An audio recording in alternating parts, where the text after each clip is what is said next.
Hi everyone, it's Dinuka McKenzie here, and I'm here to read the first chapter of my very new book, Taken, which is the brand new Detective Kate Miles book, which has come out in February this year. So this book has a number of, sections with an unnamed narrator, and the book actually starts with one of those sections, so I'm going to read that to you right now.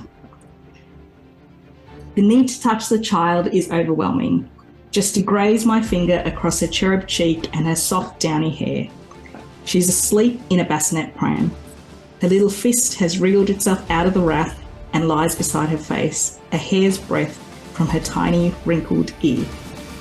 The pram sits by a park bench, alone and vulnerable, the rugged branches of a gum tree creating dappled shadows across its stroller cover.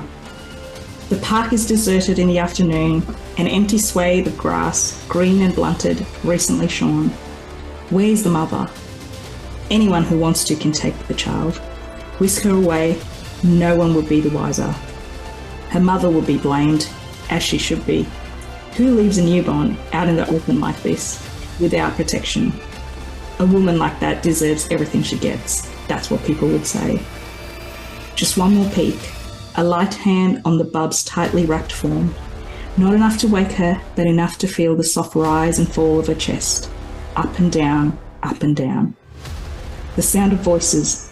They're returning, the woman and her boy. I whip my hand away as if burnt. The baby starts to wail, my jerking movement having woken her. Too late now, I have to get away.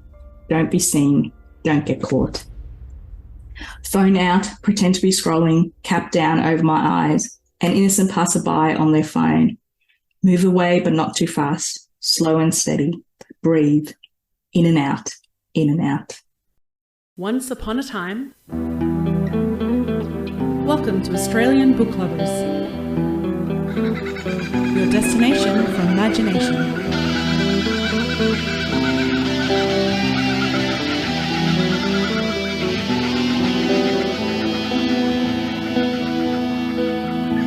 A big warm welcome to everyone and a huge thank you for joining us once again for the Australian Book Lovers podcast. Our mission, as always, is to bring fabulous Australian and Indigenous literature spanning a whole range of genres to book lovers all around the globe, as well as fantastic resources and information for passionate authors looking to write their next bestseller. I am Darren Kazenko, science fiction, horror author and dystopian author, I guess, and reader and one of your hosts and co-founder of Australian Book Lovers, coming to you from Ghana country for this episode 81. I'm Veronica Strachan, aka V.E. Patton, fantasy, science fiction, memoir and picture book writer, voracious reader of many genres, and your other co-founder and host, coming to you this evening from Wurundjeri Woiwurrung country. And 81. Yeah, 81, absolutely, yes. Is pretty epic. 81 used to be one of my favourite numbers. I don't know why, but yeah, 81, 9/9, yeah, anyway, all those kind of things. And of course, 81 in bingo, Darren, which I know that you are dying to know what 81 is in bingo. Well, I didn't even know bingo went up as high as 81. Yeah, it goes to 90. Oh, okay. We've got a few more, but then we're going to run out in the 90s. So when the caller says stop and run, he's talking about 81. Oh, okay. Well, at least there's a little bit of thought that went into that one. It's a David Lynch moment with not really any meaning, but... No, not at all. But there you go, a little bit of rhyming, which we quite enjoy. And what have you got for us in terms of the significance of the number 81? Well, apparently the number 81 is an encouraging number that is basically enticing us to build strong foundations, whether they are personal or professional.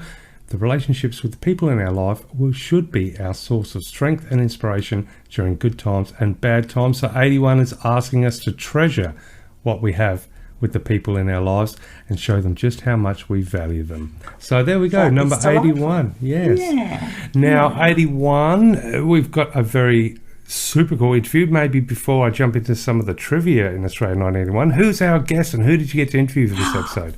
Right, this was fantastic. So I was very delighted to be able to interview Dinuka McKenzie. And Dinuka is a reasonably new to the Australian publishing scene. She has recently published her second book called Taken, her first book being The Torrent. And you might have heard me speak about that before. So young crime writer, and her character is Dr. Kate Miles, and set in the Northern Rivers area of New South Wales. So really good. Absolutely love the first one. And since the interview with Dinuka, I've actually read Taken, the second one. Equally as good. Loved it, loved it, loved it. So yeah, I think you might find a little book review at the end of this episode about what I thought of it. Although, it's pretty obvious that I was going to like it because I liked her first one. Dinuka has done extremely well and is now writing number 3, which is fantastic. Oh, well, I mean, that I was about to say that's just a little bit of what's coming up in the show. So, an awesome guest for episode 81. Yeah. But would you like to know a little bit about what the year was, 1981, in Australia? Indeed, I would, because, when I was in my 20s, I turned 21. I became a legal adult in 1981, although I must admit I had been going to discos and clubs and those kind of things well before then. Wow, okay. I was far from an adult in 1981, so now I'm jealous. So that would have been a super cool time to be hitting discos. It was a cool time. Big hair, big shoulders, chunky heels, all of that. It was a good time, yeah.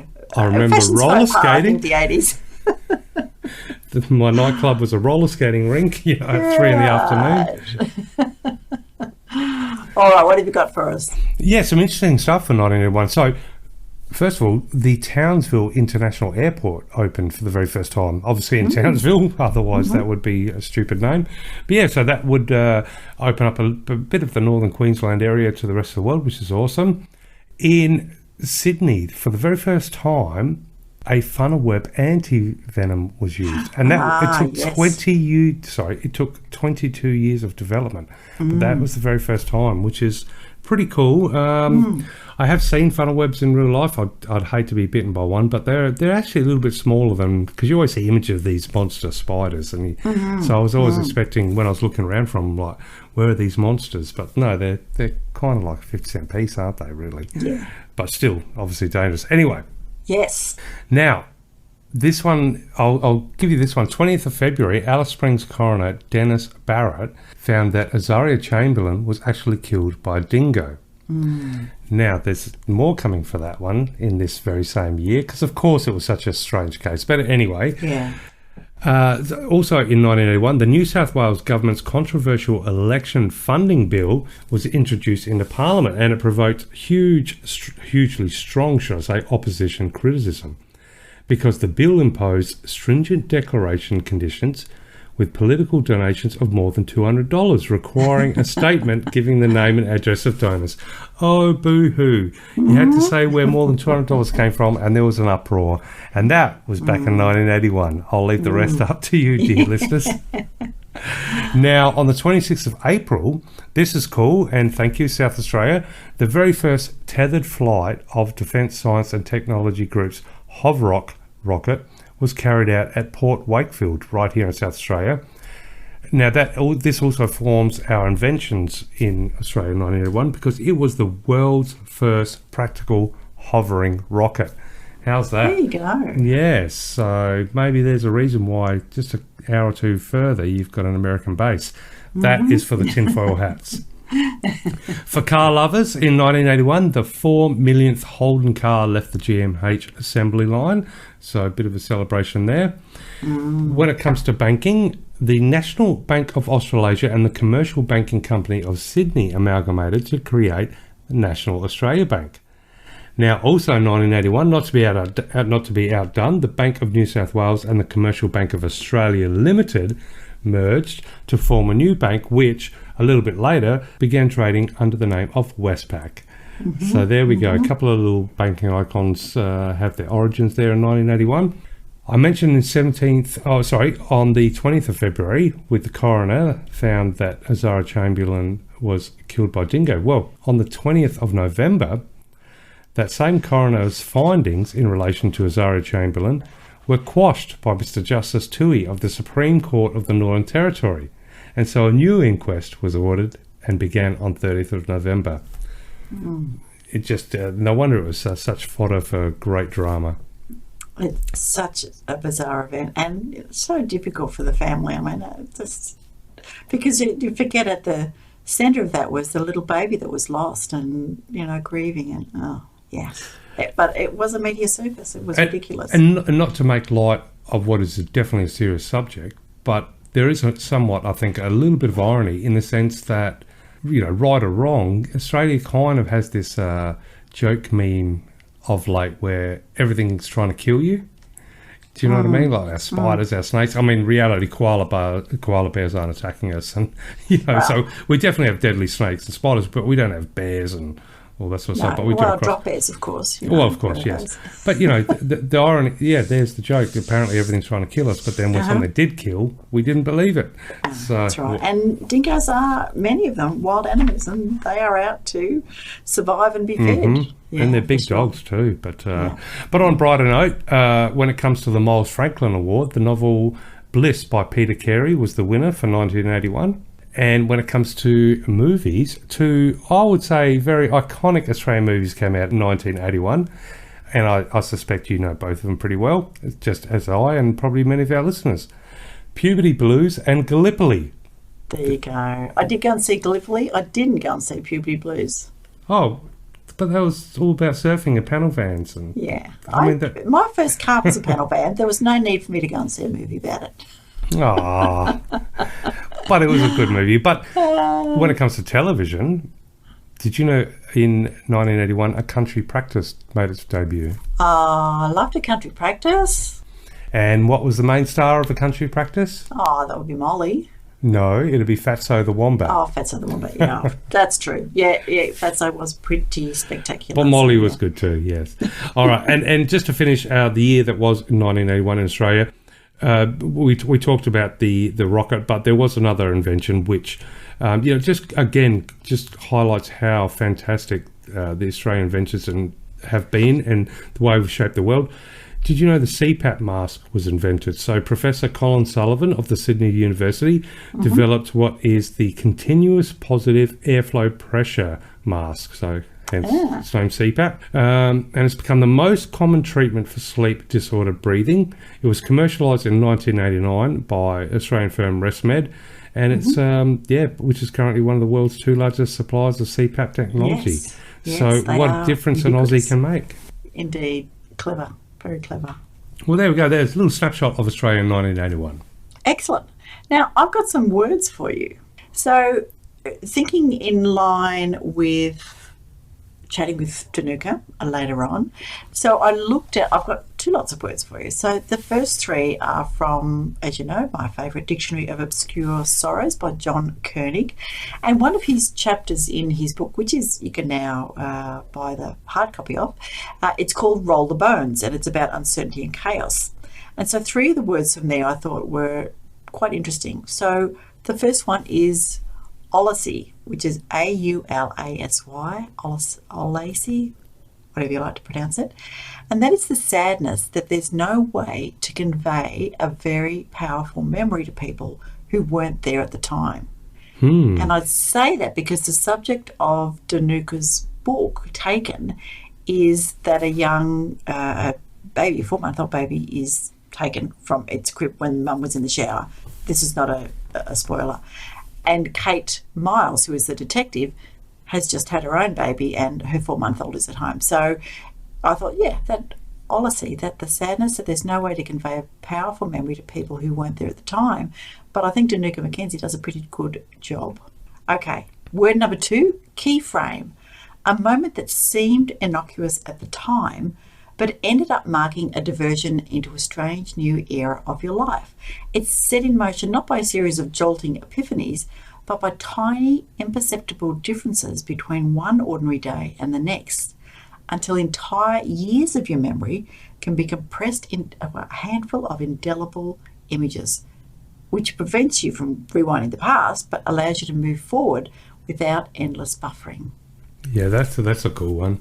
That is a cool one, isn't it? Yeah, it makes me think of those, there's been days, we've all had those days where, they've ended in, probably either ecstatic ways or ways that you'd rather have them not end at all. And then you look back and think, oh, if I just had slept in 5 minutes later, if I just had got the different bus, if I just had decided to make that coffee before I left, those tiny little things that those little pebbles that get thrown in the pond of life, that the ripples end up turning into waves and smashing through your reality. So those little tiny pebbles on the pond don't seem so significant at the time, do they? No, but there you go. So that moment, you could now call it a keyframe.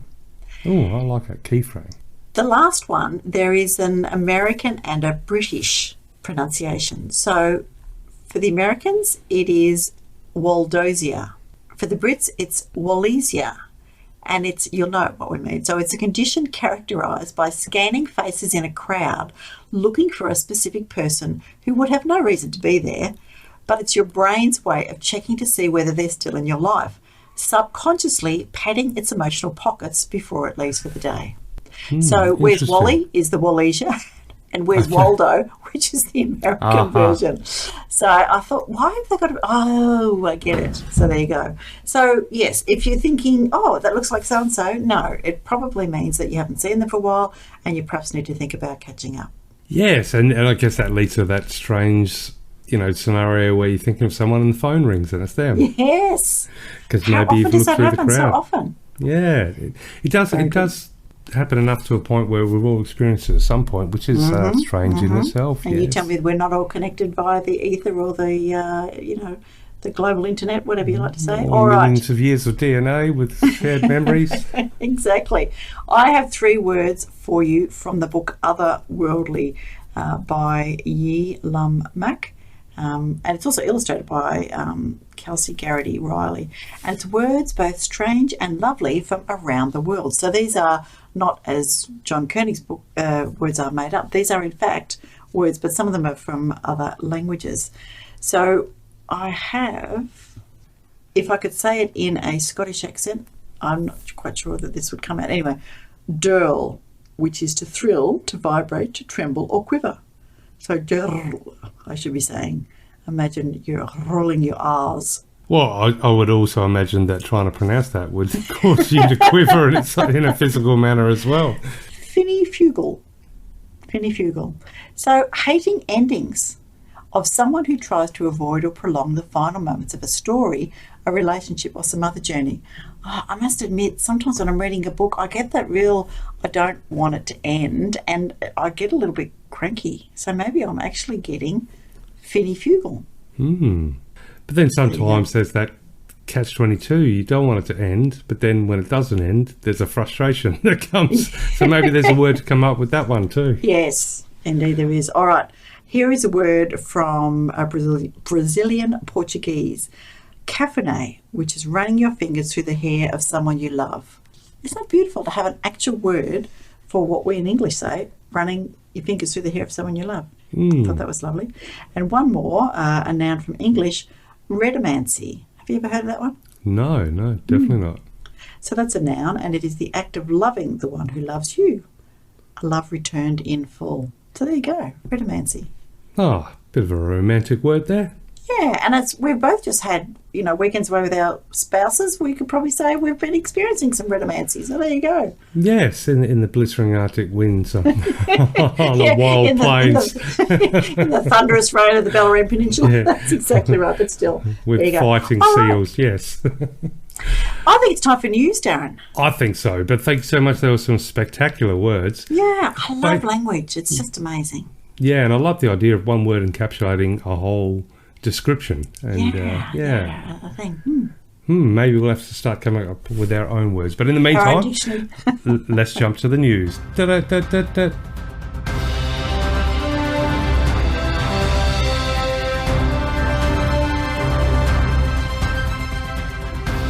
Okay, so some news for episode 81. I thought I would just highlight a couple of writing events or writers' festivals that are happening around this fine nation of Australia, and starting with the Sydney Writers' Festival, which is happening from the 22nd of May to the 28th of May. So the Sydney Writers' Festival is a cultural event catering for writers and readers, which includes a diverse schedule of educational programs, workshops, interactive sessions, and entertainment for all participants.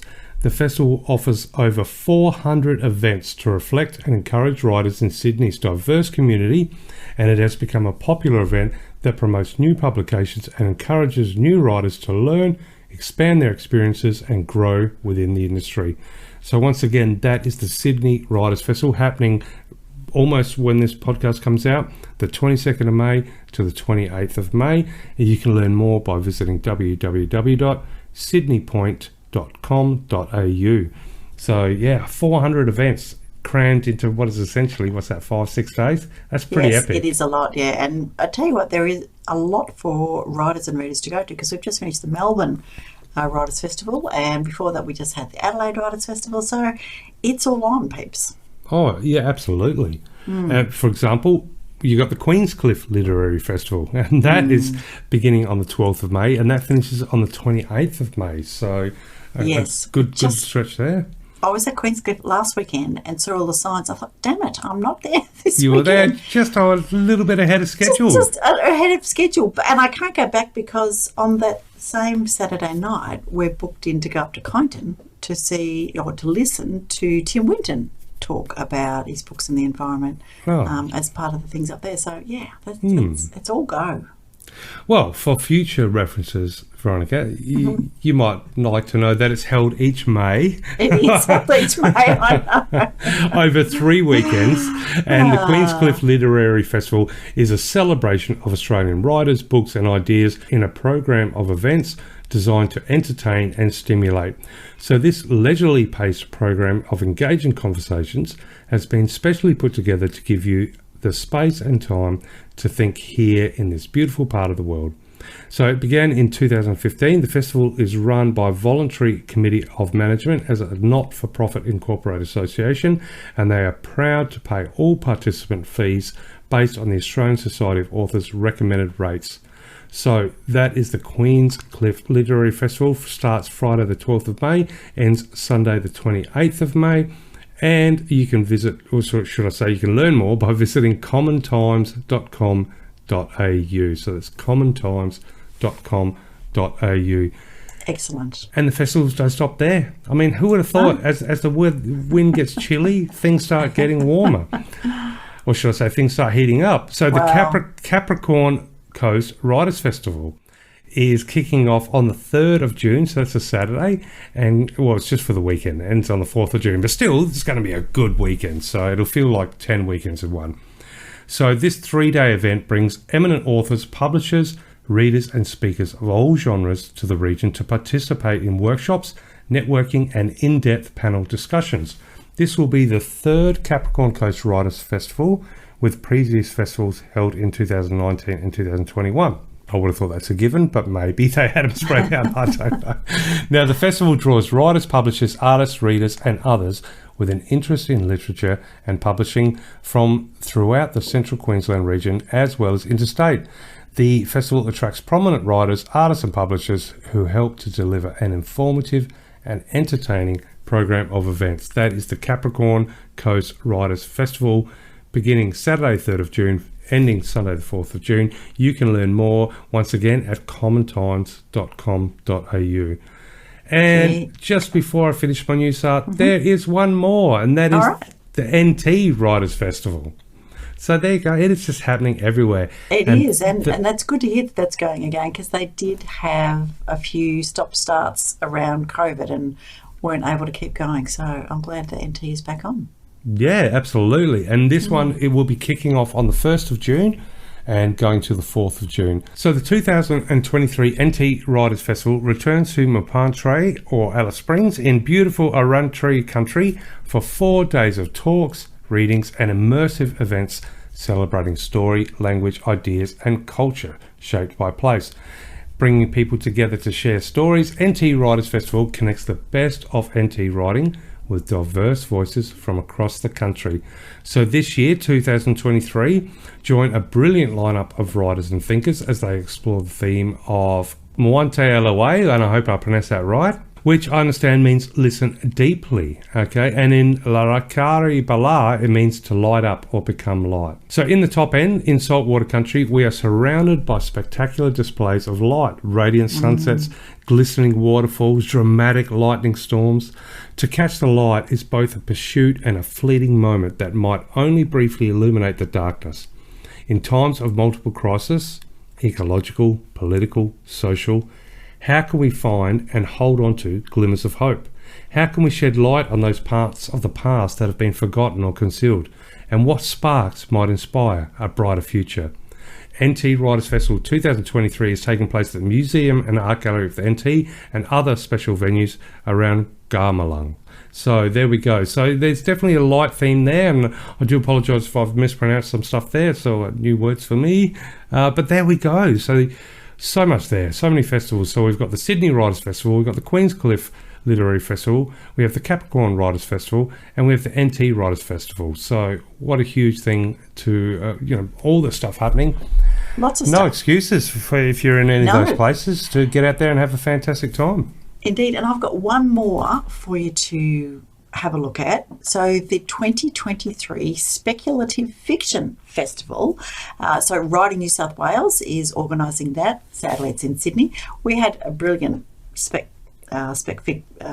down here called Speculate, but unfortunately COVID happened after the first couple of years and it didn't get going again. However, one of the Australian book lovers writers, Alan Baxter, who of course writes dreadful horror, I'm going to say, but you're going to say fabulous horror and all of those kind of things. Well, he may be making an appearance soon in the He's Café. the festival director. Yeah, he is the festival director. So there you go. And the attendees can listen to writers in the genre, discuss how horror can be hopeful, hear all about hybrid authorship in the age of publishing scarcity, and sign up on the day for a Kaffee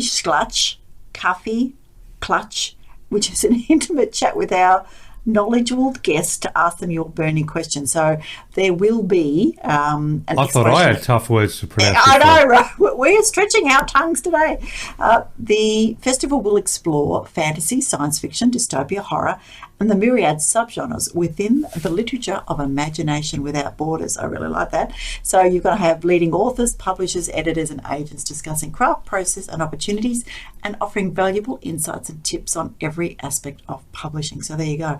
Whether you're a reader and you just want to go along and listen to your favourite author chat, or whether you're a writer and you want to go there with pen and pencil in hand, or that shows what I am, keyboard in hand, and you're going to type away, this is one for you.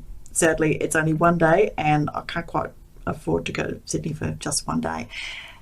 I have some more news though. Oh, some really exciting news. So I was reading Boss from Hell by one of Australian book lovers, beautiful Laurie Bell. Mm-hmm. Now, when I got to the acknowledgements, this is what I read. To the Australian book lovers, thank you for your support and for your incredible website and podcast.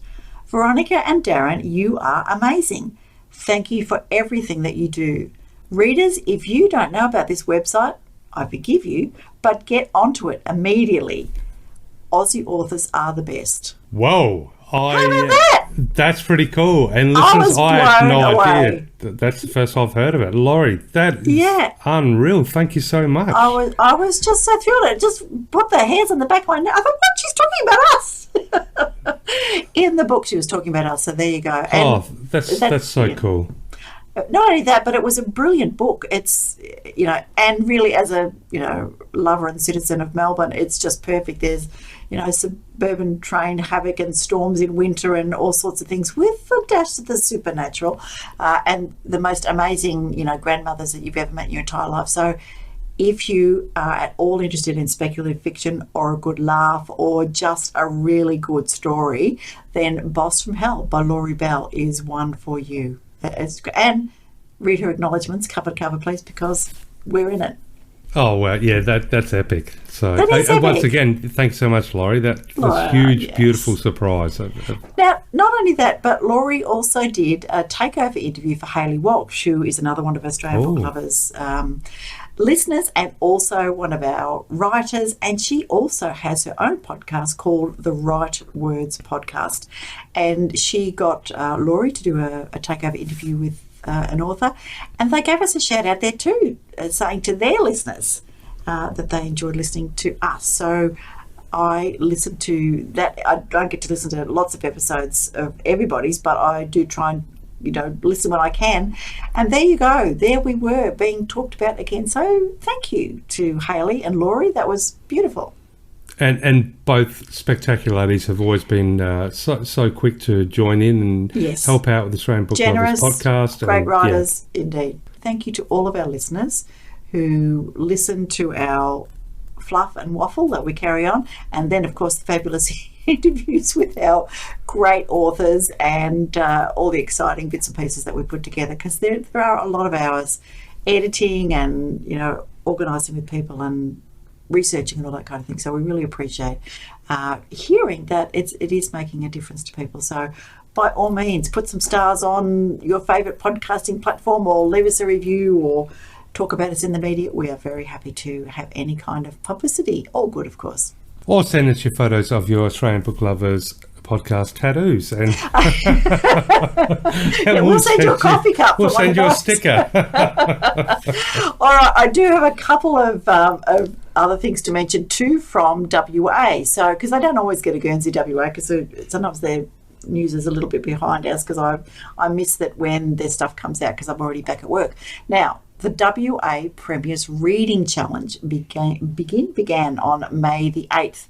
Now, this is a 4-month voyage through the enchanting world of books for primary and secondary school children, and you can go to premiersreadingchallenge.wa.edu.au for more details. But there's about 7,000 books to choose from, and you register and you let them know how many books you read and which books you read and what you liked. And students can go into a weekly prize draw. There's 2 prizes drawn every week for the kindergarten to year 4, and then for the year 5 to year 10. And the prizes include a zipline experience from the Matagata Bridge, wireless headphones, book packs, a Perth Zoo family pass, cinema vouchers, a Kindle, a Caversham Wildlife Park family pass, and a mystery device. So there you go, kids, or readers. Of course, I don't know that their kids will be listening, but get your children onto that. And teachers, if you've got any teachers there, log in and get all the assistance and the ads and posters, etc. Get going. Reading is the best thing that you can teach children or give them space to do. Absolutely. All right, also from WA, the Best Australian Yarn 2023. This is the world's richest short story competition for published and unpublished writers, and it's now open for submission. So the West Australian, which is behind this, which is the newspaper over there, has increased the total prize pool to, wait for it, $75,000. Oh, that's pretty epic. That's epic, isn't it? And introduced 2 new categories. So you can find more details at bestaustralianyarn.com.au. Now, the story, of course, doesn't have to be long, 1,000 to 2,500 words. The 50,000 grand prize, anyone over the age of 12 can enter, and entries close on August the 1st, 2023. So there's time, people. Get in there. One final news item that I did want to say, and we've talked a little bit about the Australian Society of Authors from time to time, and I did receive their email last couple of days to say, don't forget to renew your membership. If you renew your membership before the 30th of June, you'll receive an updated ASA's guide to the Australian book industry. So the Australian Society of Authors looks after writers and illustrators. They advocate for copyright, for contracts and fair pay. They ensure that their voices are represented to government, and they have introducing a new manuscript assessment service and all those kind of things. So they've done some great stuff, and we've talked about the public lending rights, which they've been able to go, and they're going to be part of the establishment, or they're certainly going to contribute to the establishment of Writers Australia, which we heard about the funding just a little while ago. Now, the prices are magnificent. So they're from a lot of the publishers. So Allen and Unwin, and they're 5 or 6 books. And I say that's magnificent because as soon as I see that, I go, oh yeah, I want those. So Allen and Unwin, Penguin Random House Australia, Affirm Press, HarperCollins, Pan Macmillan, Text Publishing, and Scribe have all got between 5 and 8 books Some of them have got subscriptions to like the Australian Book Review or to Ireland or the Griffith Review. So, jump on. If you're thinking of joining the ASA, get on there, join and jump in there. And if you haven't renewed your membership, it's worth it just to go in the draw for all of these books. And I can see some of the people that we know. So Love and Autism by Kay Kerr is there. The Animals in That Country, Laura Jean McKay, a number of people who are on the Australian Book Lovers website are there as prizes. So get in. That's worth doing. Definitely. I will be renewing my membership. Don't you worry about that, which is fantastic. All right. I think that's all the news. That's quite a lot. That was a big news for 1981, but I think, like you said, big shoulders, big hair, 1981 was a big year, and it's a big episode. So before we jump into the astronomically, stupendously amazing and gripping interview that you've got, shall we have a quick cuppa and jump into the let's have a Reader's Cafe just for a quick catch-up before we go? The Reader's Cafe sounds good. Awesome. I need a bit of a coffee, I think. Let's go.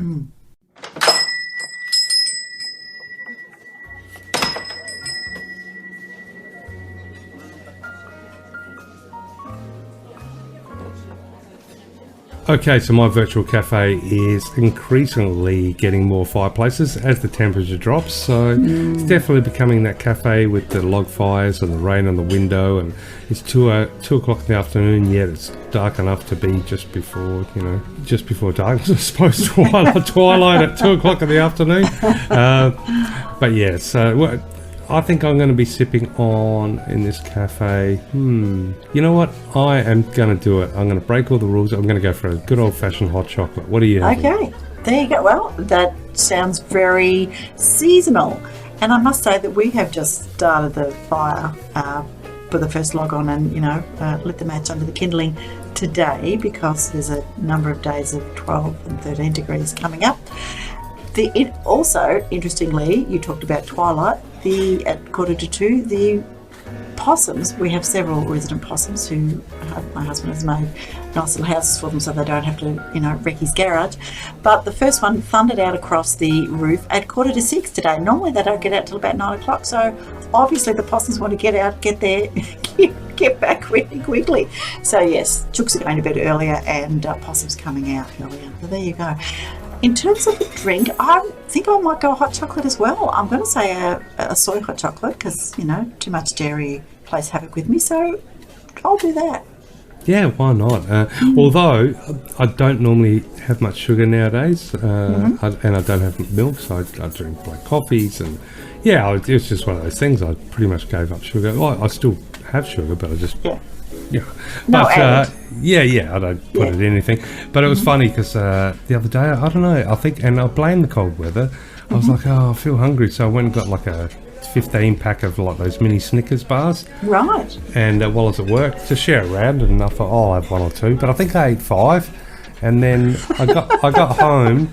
5. Yeah, but they're only the mini ones. Oh, okay. Yeah. But I gobbled 5, and then I got home, and I was like, I had to go out again straight away, like typical, get home, 45 minutes, got to rush out. Yep. I'm like, I think I'm going to be sick. I'm thinking, did I eat something funny? And I'm like, hang on, so what have I done today? I'm like, oh, that's right, 5 Snickers bars. So I guess at some point the body is not used to that much sugar, but anyway, yes. Hold back. We'll go about the hot chocolate. But anyway, Reader's Cafe. And so I thought I would... I'd spotlight a couple of really groovy new books on the website, and then also something different. So a couple of books, from a little bit of a different angle. But the first book is from our amazing romance writer, our Queensland Outback romance writer, Faye Hall, has listed yet another spectacular title called Seduction, Lies and Betrayal. Now this one sounds huge. So her journey to Australia should have been her new beginning. What she found was a love her past was determined to destroy. So Maria Vanetti fled the streets of London and the life of crime she'd been forced into, boarding a ship to Australia. Once aboard the Lady Douglas, Maria was determined to keep a low profile, isolating herself from the other passengers. Her plan was perfect, until she met the dark-haired stranger sitting across the dinner table. Will Nathaniel and Maria's love be strong enough to protect them from the past they so desperately wanted to escape? Or will they fall victim to the lies and betrayal that followed them across the ocean. And that is Seduction, Lies and Betrayal by Faye Hall. And any romance fans out there, and I'm sure there's many, well I know there's many romance fans out there, it's one of the biggest genres of all. If you have visited the website recently, you'll see Faye has a number of books there. So if you've fallen in love with her writing, you'll be very excited to know that new book is being listed. So that's Seduction, Lies and Betrayal. Yeah, absolutely. Now we've got a historical fiction title, and it also crosses over to our romance, so you can find them under both genres. And this is called A Dangerous Land by author Marisa Jones. Now, A Dangerous Land reads as follows. Rejected by the Australian Army because of his colour, Daniel must find some way to defend his home from Japanese invasion. Meanwhile, Amelia is torn between her love for Daniel, her family and her country. They embark on separate harrowing treks across New Guinea's remote jungles, including the notorious Kokoda Trail, facing treacherous mountains, starvation and the threat of tribal warfare. They soon realise it's not just the war that's keeping them apart, and that they must fight harder and harder to be together. But even the toughest fights require sacrifice. Are they willing to give up everything they know to find a way back to each other? So for fans of Natasha Lester and Sarah Ackerman comes this World War II historical novel based on true events from the Pacific War in New Guinea. And that is A Dangerous Land by Marisa Jones, who at one part has lived in Papua New Guinea too, so you know it's going to be have some very authentic and gripping descriptions in there, and will transport you into the steamy jungle. So very cool. Yeah. Now, A Dangerous Land by Marisa Jones is coming soon, so it's not out yet, but you can definitely click the I Want It button on the website and go straight to the pre-order page. And I'm sure there's a lot of historical fiction lovers out there and romance lovers out there, or historical fiction romance lovers out there that are going to love it. And it sounds like, look, sweeping adventure, love, war backdrop, steamy tropical jungles. What is there not to love? Now, speaking of steamy tropical jungles, well, let's go the opposite. So, as you mentioned, I just had a bit of a getaway. So, I was lucky enough to spend a couple of days on the wild and untamed lands of Kangaroo Island here in South Australia on the weekend. And at this time of the year where the seasons are changing, so it was blistering cold, which is magnificent though. You get these sweeping big natural oceans and big storm waves and seals and everything. It's just spectacular. It is a magic place, isn't it? It is truly. And it's a big island too. It's hardly one you can walk across. No. But there is the little seaside towns. So you got Kingscote, you got Penny Shore, and there's a certain ambience that comes to beach little towns, and especially on an island. But there's something about, just as the summers come to an end, autumn's coming in, winter's about to set in, the closed signs are starting to come up, the people traffic's starting to drop down.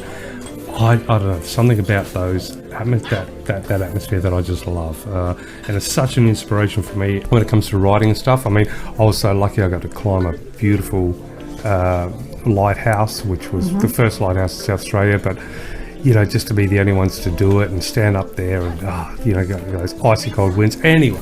And it is winter, so we're getting darker by the second, so I thought I wanted to spotlight a couple of horror books that have been on this website for quite a while that maybe some of our listeners may, if they're a horror fan, have not looked or have overlooked or missed, or just hadn't had a chance to take a look. Okay. And I've inspired by the cold winds of Kangaroo Island and the quiet little cosy towns, because both of these have got a little bit of a beachside theme to them. So the first one is The White of Weeping Cove by Kristian Becker, and of course this you can find under our horror genre. And it's described as follows. Elias Dantrell is visiting his grandmother in the small seaside town of Weeping Cove.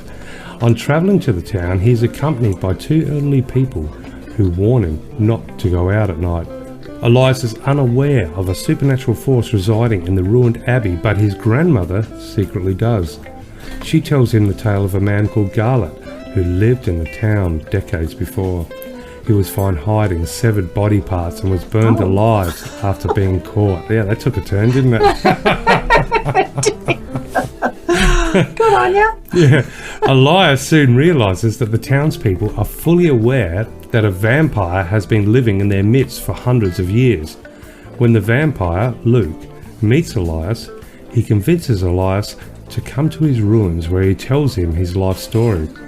But the recent death of a local man has finally galvanised the church into doing something about Luke. They hire 2 vampire hunters who proclaim they will rid the town of Luke. Elias joins forces with Luke to help save him until he can end his misery on his own terms.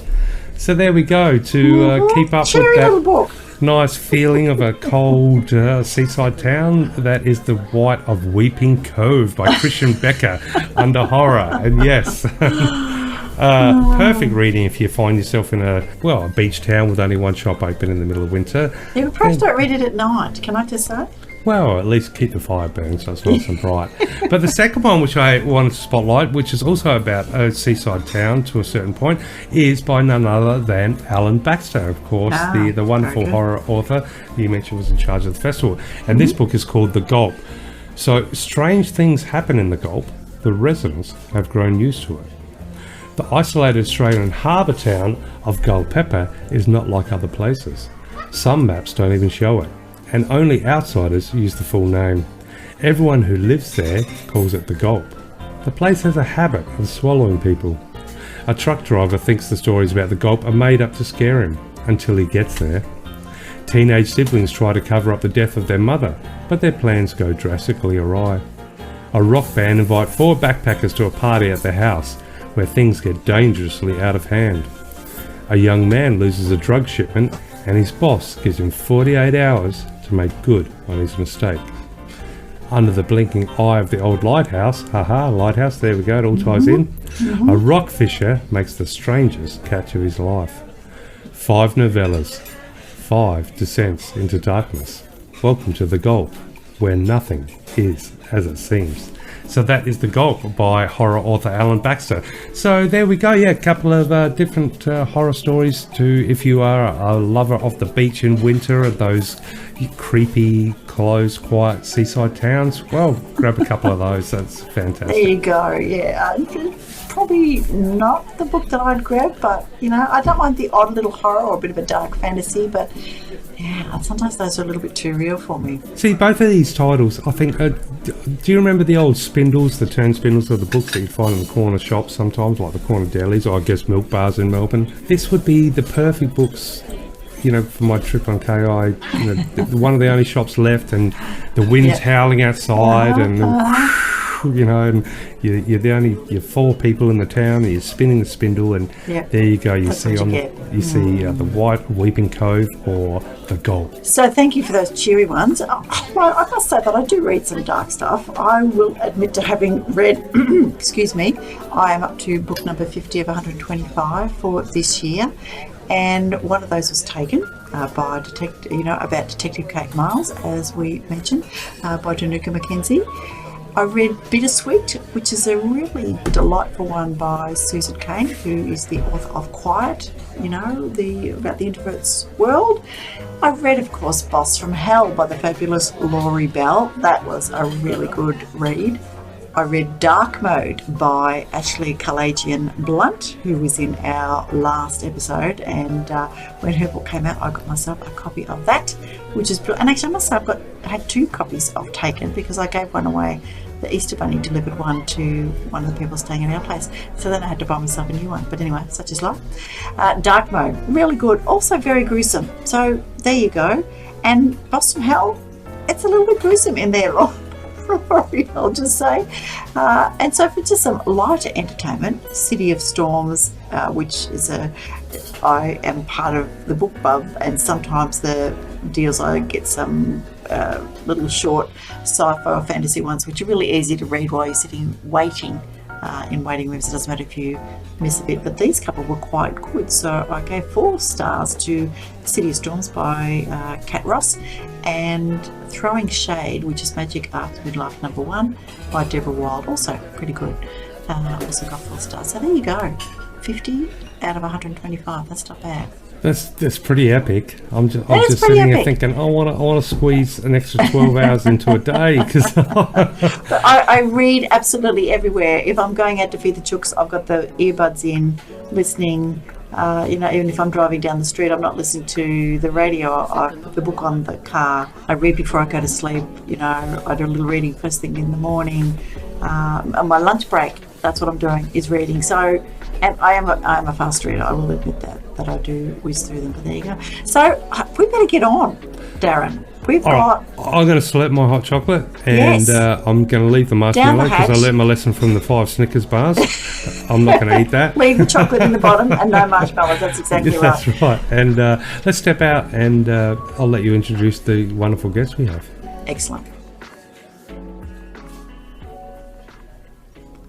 All right, listeners, you are up for a brilliant interview with the absolutely delightful Dinuka McKenzie. Now, I talk about her bio when I start chatting to her. So I think we should just go straight into the chat with Dinuka.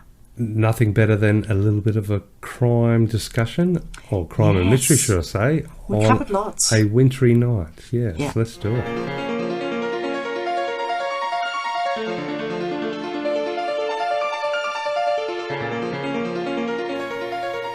Book lovers, I am absolutely delighted to have with me today Dinuka McKenzie, one of Australia's actually fabulous new crime writers, which I'm getting a little bit attached to the crime writing and, sadly leaving a little bit of my fantasy behind. So welcome, Dinuka.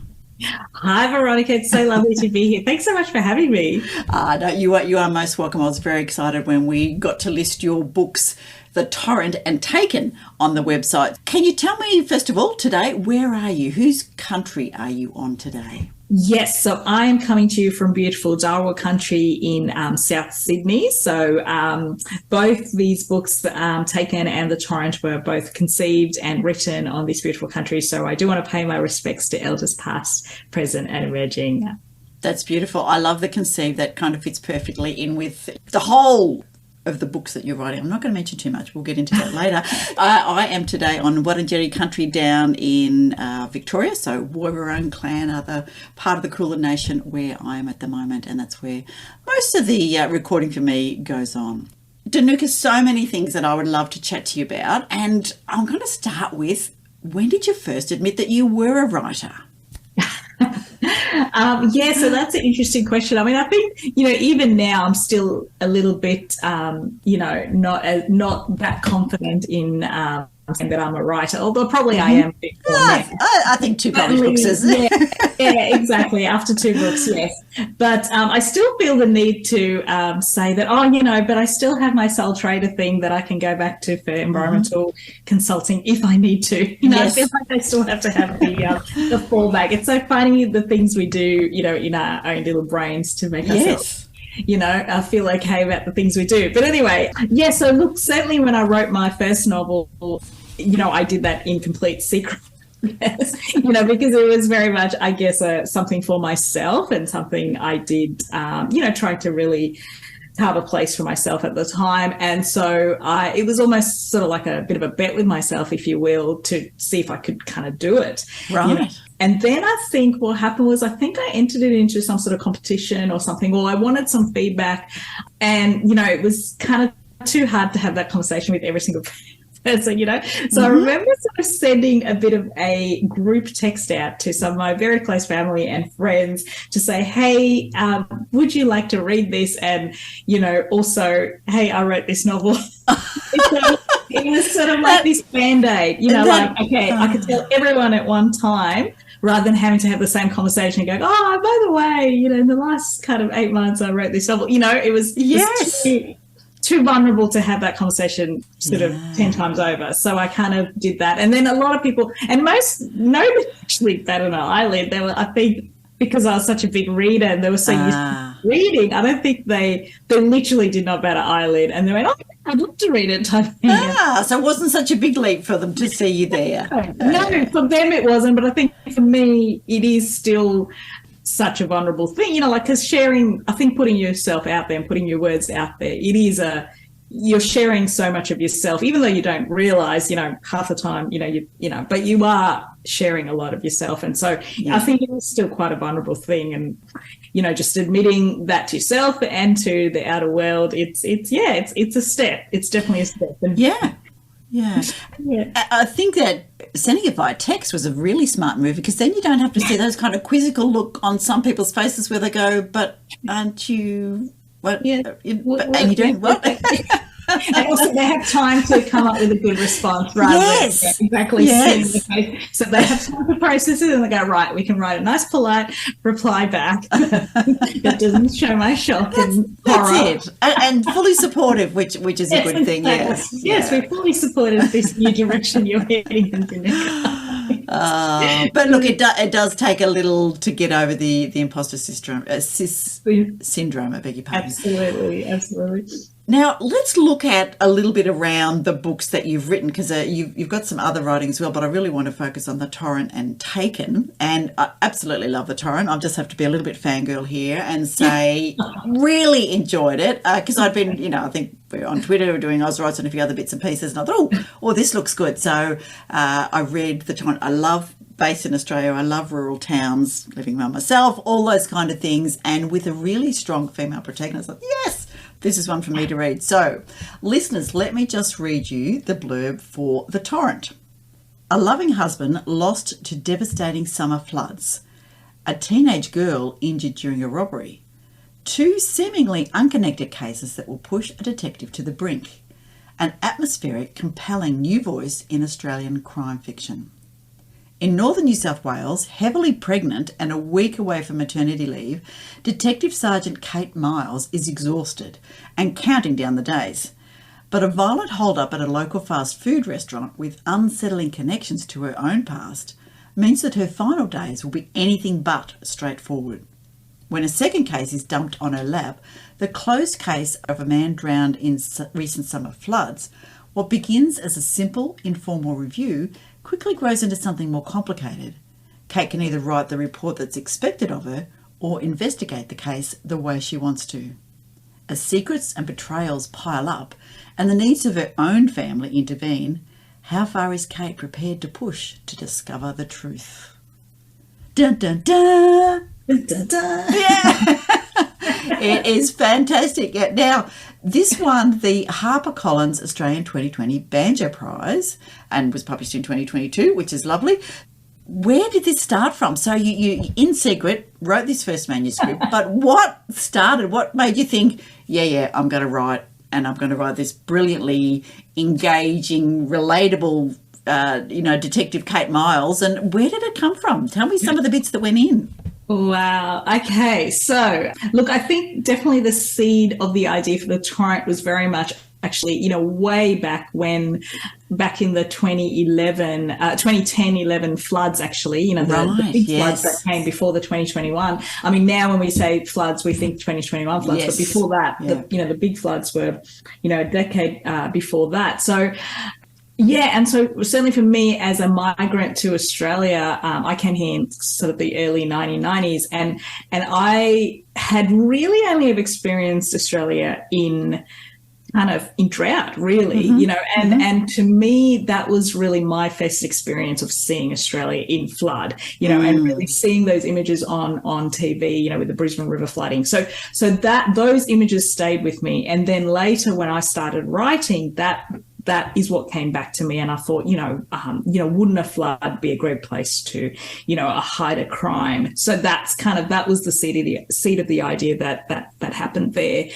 And again, the fact that this mystery was set, was surrounding a flood, then the setting kind of was born out of that. Because again, as I said, because I'd really only at the time, really, I'd only seen those floods happening in those big rivers in that kind of border region in Queensland, in that border region between Queensland and New South Wales. And I knew the Tweed River flooded, so I thought, that would be a good place to set this story in. And I'd done some kind of work projects up in that area. So that's kind of how that setting came about in the Northern Rivers region. And in terms of the kind of, I guess, the police detective, I think that was really sort of on the one hand, it was very much my love of crime fiction. So that is very much my comfort read. That's what I read when I want to kind of escape from the world. And so I read a lot of, crime fiction, detective fiction. And so certainly when I started writing, I wasn't surprised that what kind of turned up on the page was a detective. But in terms of, I guess, a character, that, again, that kind of reflects how I came into kind of writing in the first place, because I really started this writing, as you say, the secret writing project, when I had kids, and I was, in that space, that really overwhelming space of kind of trying to manage little kids and a job, and really finding, the expectations on both sides, sometimes quite hard to manage, and kind of, feeling like you're not meeting the expectations on both sides, and feeling a bit stretched, and in that overwhelming space I felt like I was kind of losing bits of my identity. And so I really wanted to reclaim this place for myself and carve a space out for myself that was not related to my identities as a mother and as a wife and as an employee. I just wanted something really selfishly of my own on the table. And so that's where I started. That's when I started writing. And of course, what I was processing in my writing was that experience. And I thought, what would that experience, I found it quite challenging. What would that experience then look like for a police officer, who had to manage not only, quite challenging kind of professional life in terms of what, the human vulnerabilities and the worst side of humanity that she would see. And then she would have to come home to kind of Lego and Play-Doh and, and look after quite mundane stuff, so it was that kind of two opposite ends. I thought was quite an interesting mix. And so out of all those things, and through years of revisions, finally there was kind of, the torrent came about. And there we have Detective Kate Miles. Why do you think that, and just, even looking at the reviews and things, and I know from myself that the reason that I've just kept going, because I was actually listening to this, I listened to it on audiobook, was that I just kept going, I'll just listen to it, I'll just hang in the closeout, and I'll just go out the front, and perhaps I'll listen to it while I just go to the letterbox. And I just didn't want to stop, I don't know how to describe not page turning in audio, but, just 5 more minutes. And she was so relatable. So Kate, you have been able to capture that essence of the exhausted, stressed, pregnant woman. And, as a midwife, I'm going, this is exactly what happens. I know that's how women feel, having had my own kids as well. But what I loved is that, exactly as you've said, you needed to carve a place that was just Dinuka, and you've created a character that, Kate wants to use all of her brain, all of herself, not just her mothering, her partnering, her being part of the community and family and all that kind of thing. She wants to be a good detective. She wants to do a good job, with her work.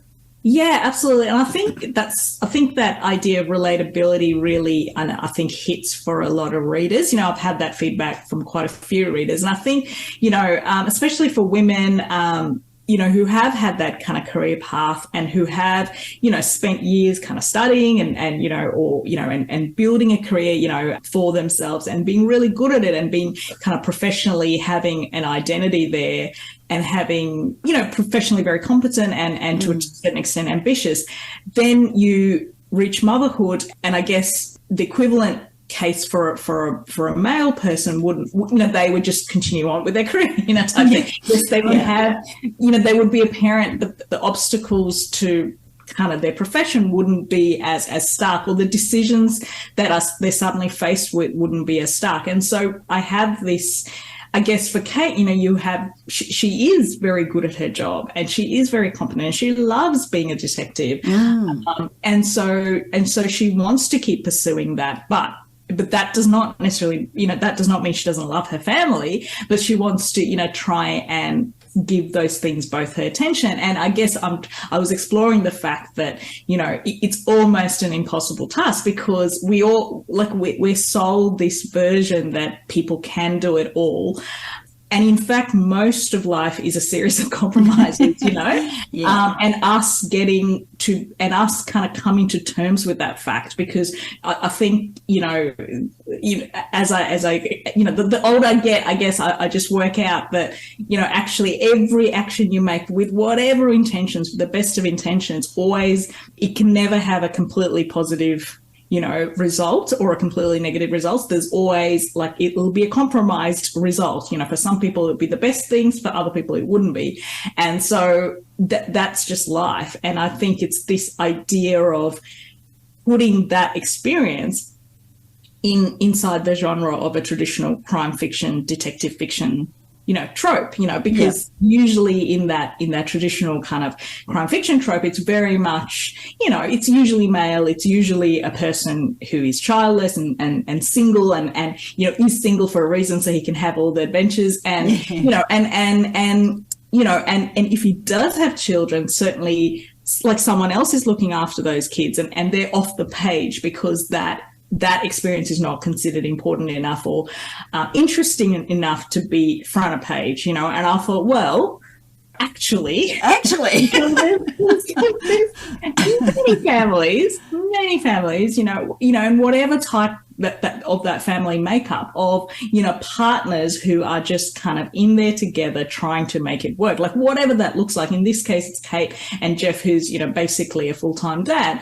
And also, and in showing Jeff as well, I wanted to kind of honor those dads who, don't have a sort of feel emasculated by the fact that they have to kind of look after their own kids, or feel resentful. And so there is this person who is, certainly for Kate in that first book, I really wanted to present them as a team and as a couple who just supported each other, full stop, It didn't mean that they always agree with each other and, they have to work on their marriage, but they were a team. And I didn't want that trope of sort of, it's a broken down marriage, right from the start. So I think it was just trying to find it's a different type of strength. I think it's the everyday strength and the everyday resilience of showing up, and not necessarily the kind of the explosions and the, that kind of strength. Car crash to terrorist attack and all those kind of things. Yeah, there is crime that just, as you say, takes resilience and hard work, and it takes specific steps to get to the end of those things, and you've got to go through some of those slightly more monotonous moments sometimes as a worker, not in the book. The book is not monotonous, let me tell you, readers. It is not. What I also like about Kate is that she has her boundaries pushed a little bit because, as in, a number of professions, the police is a more male-oriented profession in that there are, generally still more men than women involved in there. But as a detective, she still gets pushed a little bit by her boss about do as I say, not as I do. There's also a bit, well, you just write this because then it'll go away. But she struggles to buckle under to some of those rules that she sees in her ethical boundaries are a bit grey. Tell us about that. Yeah, so that was interesting because I guess, I come from a public service background, so I've worked in both the public service and the private sectors. So, and I think, the police service is essentially this ginormous bureaucracy, right? It's a branch of the public service. And so you have this very bureaucratic system. You have a very hierarchical system. You have a system where loyalty to the hierarchy is very much, is part of the culture. You have a culture that's, as you said, kind of traditionally male. And so, yes, it's absolutely moving away from that, but some of those things are certainly generationally, some of those kind of differences are more stark with the older officers compared to the younger generation. And I think I wanted to show Kate as a person who has sort of absorbed some of those cultural things into in her own way of thinking as well, because some of those ingrained kind of biases, because she does, she kind of feels like she can't show any weakness, and she maybe tries to do things a bit too much, and I think that's because she has kind of absorbed some of those ingrained kind of things that are culturally part of those kind of traditionally tough professions where you have to show a certain amount of strength, and you can't be shown to be kind of asking for special kind of treatment and those kind of things. So I think there's a bit of that, but I think also there is her trying her best to do right by the case, and to do right by her training and to do right by kind of the families that she is invested in. And so I think, I just wanted to show that because, I think there are those things that can happen in the public service, and like this whole robo-debt thing that's happening at the moment. It shows exactly what can happen when public servants and don't ask questions and are kind of do the things that are politically expedient, and so these things do happen, and I guess at a very much smaller case, obviously in a smaller scale, I should say. In this case, I just wanted to show some of those kind of internal machinations that can happen. Yeah, it certainly gives a depth to Kate's character that I think, relatable is the word I keep saying, but, more and more people would be able to see that connection. And despite having, not worked in the police, I have worked with them on a number of projects and worked in the health department and those kind of things. And you can absolutely see that kind of weight of that system on her shoulders. But, she straightens her shoulders and goes on. Yeah, and I think that is part of the great thing about crime fiction. I think it's just one of those genres that, with reality, like you don't get the justice often, like in real life, I should say, you don't get the justice that people deserve often. It's often very messy. It's often very long drawn out. It's often very not the justice that people expected. You get an assault, but not necessarily justice, if you know what I'm trying to say. And that's where crime fiction brings that escape to people, because at least for 80,000 words, you will get some level of, order out of the chaos, even if it's only until the sequel when it all falls apart again. But, there is that sense of some level of justice or some level of someone fighting the good cause, and different, authors do that to different level of degrees, and you can kind of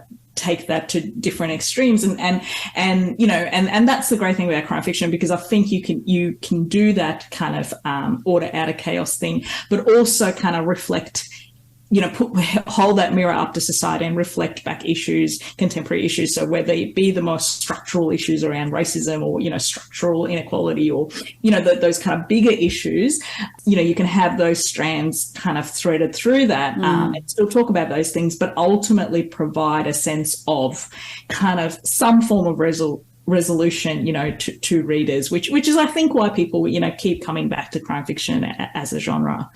As I mentioned, I sort of at the start of our chat, is that I'm becoming more and more interested in some of the crime fiction. And look, in the olden days on free-to-air telly before we had streaming, there were a lot of TV shows. Let's be honest, there wasn't a whole lot available.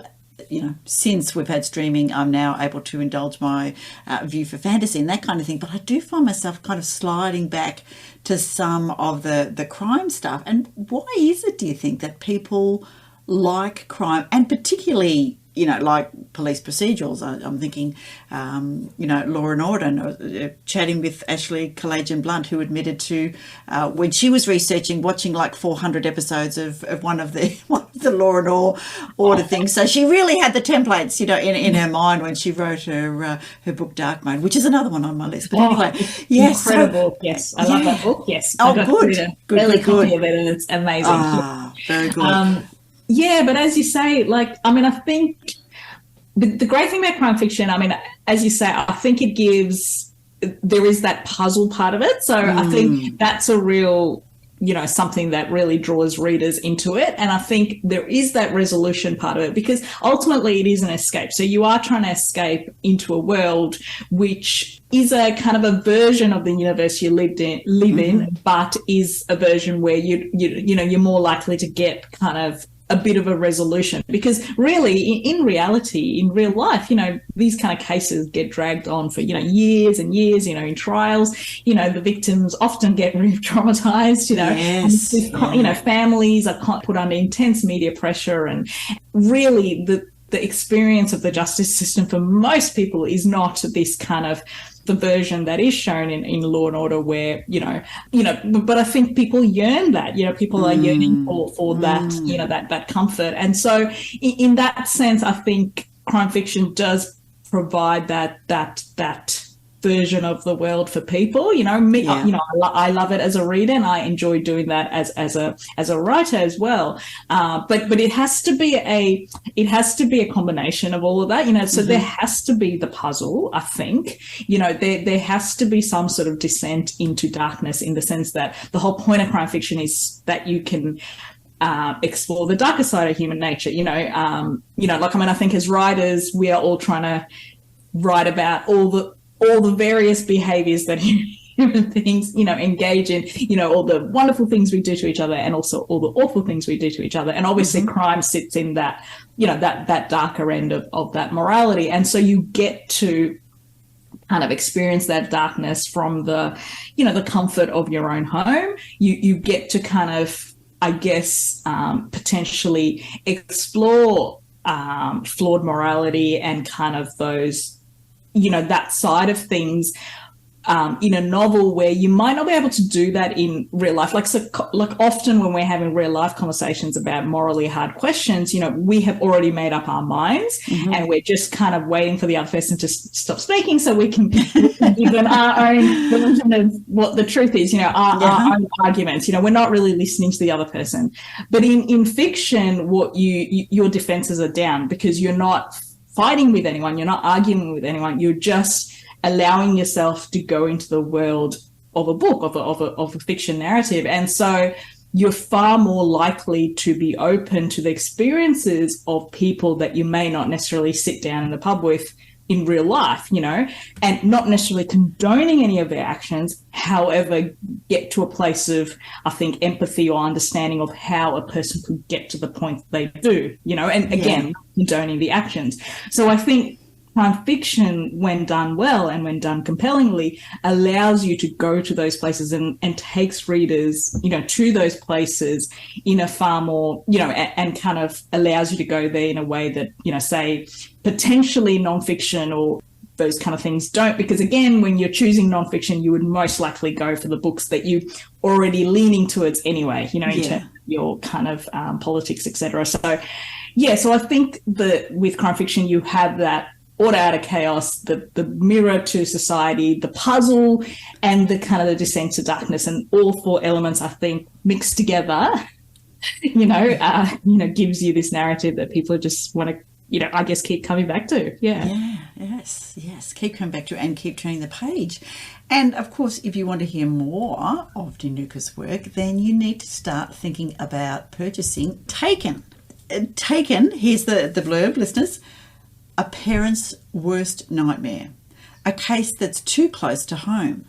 This is the tense must-read new Detective Kate Miles from, of course, our award-winning author who we're chatting to, Dinuka McKenzie.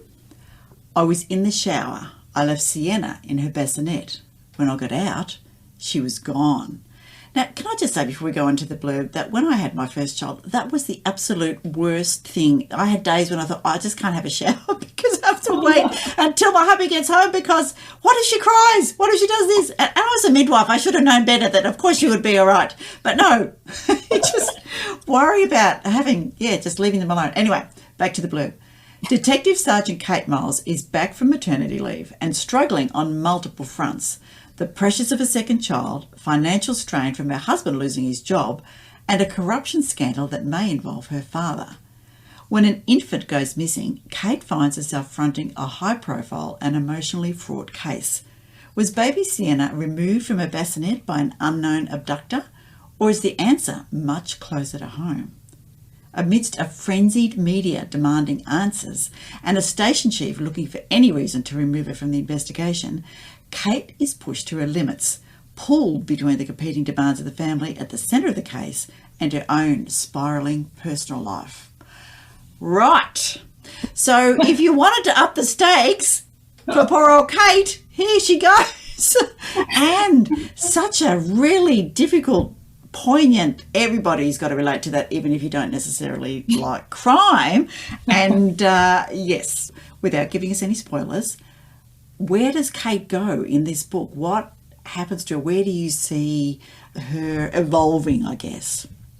Okay, so basically, I mean, I think for me, when I was writing Taken, I started from the place of, I guess, her mental state, you know. So so really, I guess going back a bit, I am not a fan of particularly crime fiction series. I think on TV, it's not as full on in books, but certainly in series on TV where in the second season, the detective is completely kind of reset and there's no emotional kind of fallout from whatever horrible things they either did or saw in the previous season, you know, and they're like perfectly capable of dealing with whatever is hit, you know, whatever they're hit with, and are perfectly capable of killing 10 more people in this series, you know.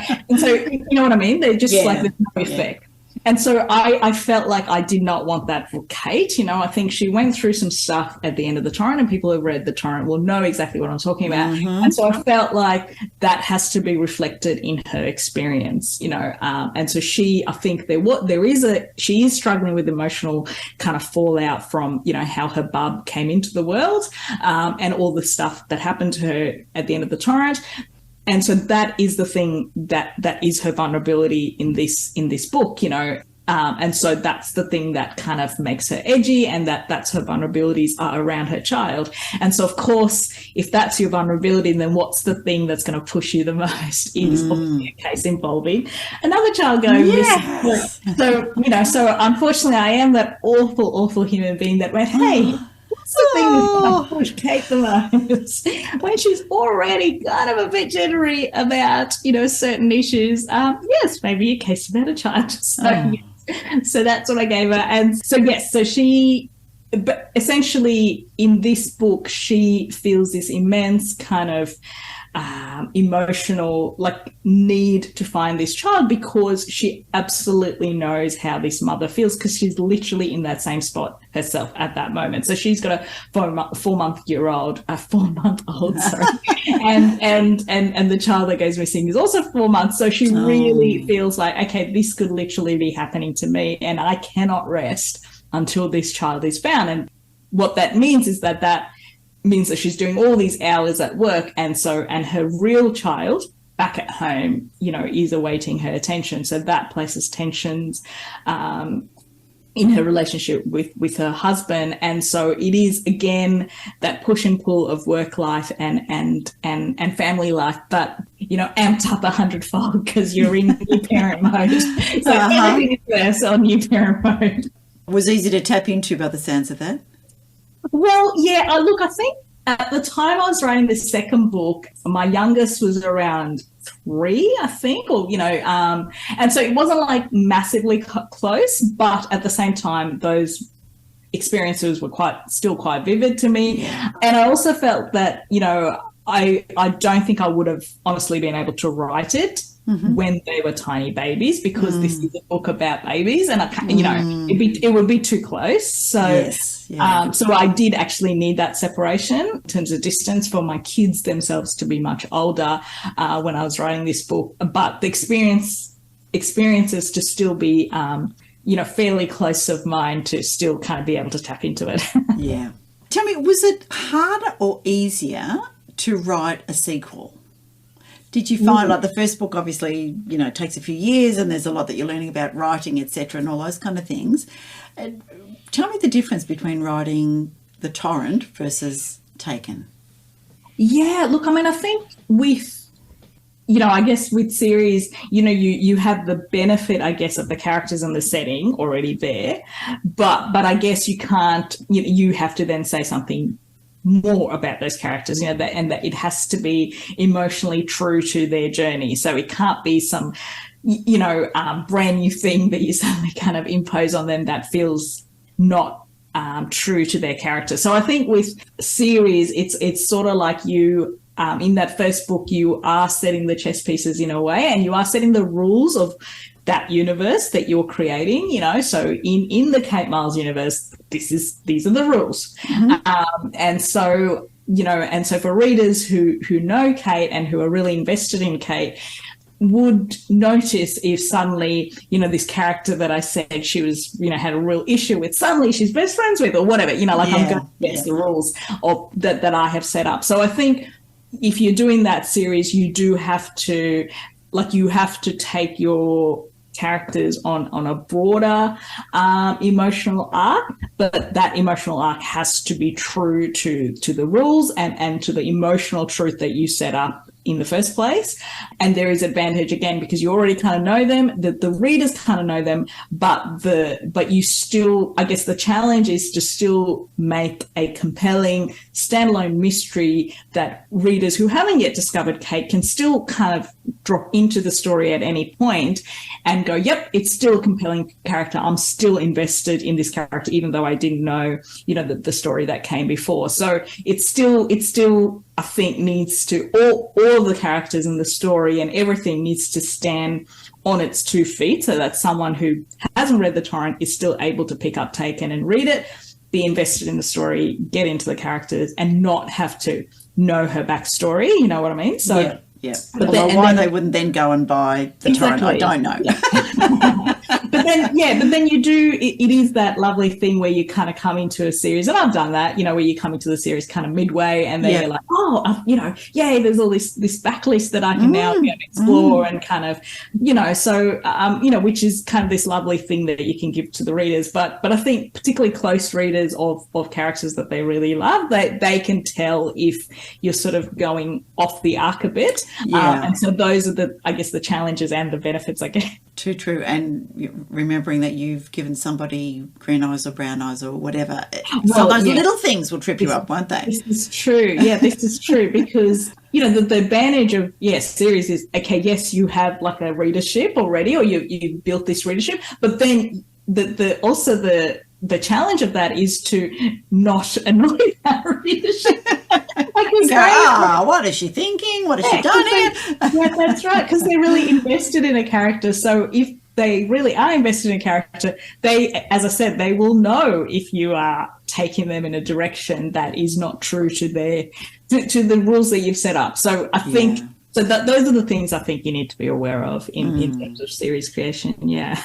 Okay, let's look at environment. You mentioned about the world building, and it is just as important in crime and as it is in fantasy. Yet a lot of people think of sort of fantasy and science fiction as being great world builders. But tell us a little bit about, and of course love that it's set in Australia, tell us a little bit about the town of Essendon and the Northern Rivers. Yes, so Essendon is basically, it's a fictional town. Yeah, well, the thing is, there's a little author's note actually in Taken because I had these messages from readers going, I can't find it on Google. That's because it's not there, because it's made up. I guess, so I just need to say that it is fictional. Yep. And I really did want to make it fictional because, partly, I'm acutely aware that, I am not a long-term resident of the area, and I haven't lived there for any length of time. I have visited there, I've done projects there, but, I am by no means a local. And so I was very acutely aware that if I took an actual town and went, okay, this is where the crime happened, that's actual people's lives. Those are, street corners that they know. And I just didn't think that was, okay for me to do. So I wanted the flexibility of a fictional town, which I could kind of build the way I want to. And, and so for me, like the way I said, it's the Kate Miles universe version of the Northern Rivers, so there are elements that are exactly true to life. There are elements that, kind of only exist in my head, really. And so with Taken in particular, I moved slightly away from the town. So there are certainly events that happen absolutely inside the town, and there are events that happen in the adjoining areas, which are real places, and so which kind of places it even more in that region, I guess. So I guess it's that kind of, it's like the readers kind of pick and mix of where they're looking, oh, that's a real place. No, hang on, that's not a real place. They can work that out. But yeah, I actually had quite a bit of fun, kind of really really settling it into that landscape a bit more in Taken. Yeah, that's good. Let's talk about your process, your writing process a little bit. A plotter or a pantser? You want a discovery writer or somebody that plans every little last red herring? Definitely not, planning to that level of detail. So that actually, I think for me, that kind of takes sort of the interest out of the writing if I know it to that level of detail. So I definitely, I've come up with a term for myself. I kind of started talking about this and people are like, oh, that's a great term, let's use that. So I call myself a scaffolder now. Because a scaffolder? Yes. So I need scaffolding in the sense that I need to know, for example, who the perpetrator is. I need to know probably sort of that big reveal or the big plot twist that I'm working towards. So I need to know that. And I probably need to know, some of the subplots, at least to a degree of what the subplots will be, even if I don't know it to, really to minute detail. So I need at least those things to start with when I start writing, and then I'm a discoverer as I go. And then so when I start writing, so I'll write something, and then if a character ends up, if I change something, I'm one of those people that can't keep going until then. I'm like, okay, well, now I've changed something, which means back in chapter 16, it can't have happened that way. I now have to go back, change that thing, even if it's something really silly, like even really small details, it will be scratching in the back of my head if, so I can't move forward. So I have to go back and go, well, we're talking about a press release here, but actually they didn't talk about it in chapter 16, so I've got to go back, and make sure that they talk about that, because otherwise it won't make sense. Whatever it is, that's a really silly example, but you know what I mean. And so that's how I go. So basically I move forward with the story kind of to that point complete, if you know what I'm trying to say. So it makes sense to that point. And then I will change it as I go, as I said. And then if those changes mean changes to characters or events are needed in the stuff that I've already written, I go back, change it, and then we keep moving forward. So that's kind of how I work. It's an interesting way to do it, and I think for crime is a good one. Scaffolding, I really appreciate the visual with that. I think that works really well. Yeah. What I really love also about crime books, and particularly yours, is that it sounded authentic. It sounded as though you had been a police officer or you knew very much about solving crime. So how much research was involved in your writing, apart from, years of having watched and read crime? Yeah. Look, I think, so the research part of it was very much, I guess, like a fact-checking mission. So I tend to research as I go, it's actually quite amazing what is now on Google, what you can access in terms of, old court cases. There are old police manuals on the web, and so if you, whilst they might not be completely up to date, you get a sense, right? There are so many things on Google if you are willing to search for it and go down those rabbit holes. So there's actually quite a bit of information that you can get. So what I do is I research as I go. And so whatever I'm writing about, I get to that point and go, okay, now I need to know about firearms, or now I need to know about police districts, or now I need to know about whatever. And then I'll research that thing, get the information, to the level that I feel like, okay, now I know enough about it that I can actually write about it, and then, keep writing. So that's what I do. And then at the end of the process, so once I have put the plot that I want to put down, because this is really important to me, because I don't like letting people see things before the version I had in my head is on the page. And so, so when I get to the end of that first draft, with the research I have done on the way, I'm 85% sure that it's fairly fairly right, fairly concrete. And that's when I go to my police procedural advisors. And I'm very lucky because I've got a couple, so I've got a neighbour who's a police officer, and he's really useful in terms of I can send him random about terminology and whatever, and he'll give me really quick answers. And then I've got another advisor who is a family friend and is just lovely. And he used to work in the police force, but now he has retrained as a criminal barrister. So he doesn't have much time, but what he does do is he's a huge kind of reader as well. And so he will be happy to read the full manuscript at the end and give me detailed notes of, all the things that have gone wrong. And then I will, and then I will kind of polish it before I send it to the publisher. So that's kind of, so I feel like I research as I go, and I'm pretty confident that like the whole, that it will hang together basically. But then they do those fact checking things and tell me, okay, well this bit can't happen exactly like that, but you can, So for example, for Taken, there was probably about 2 scenes that I had to really redraft based on advice I got. But I was pretty comfortable with that. 2 scenes is pretty good. Yeah. Indeed it is.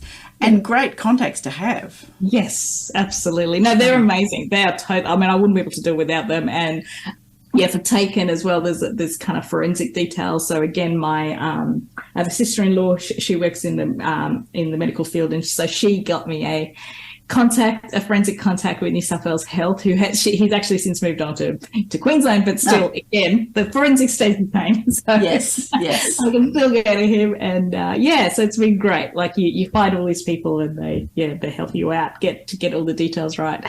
And people are usually very happy to help make the books right. I know my kids used to drive them crazy if we were ever watching a baby born on telly. I'd go, oh my goodness, that child is 6 months old. What are they thinking? That's just wrong. They can't do that.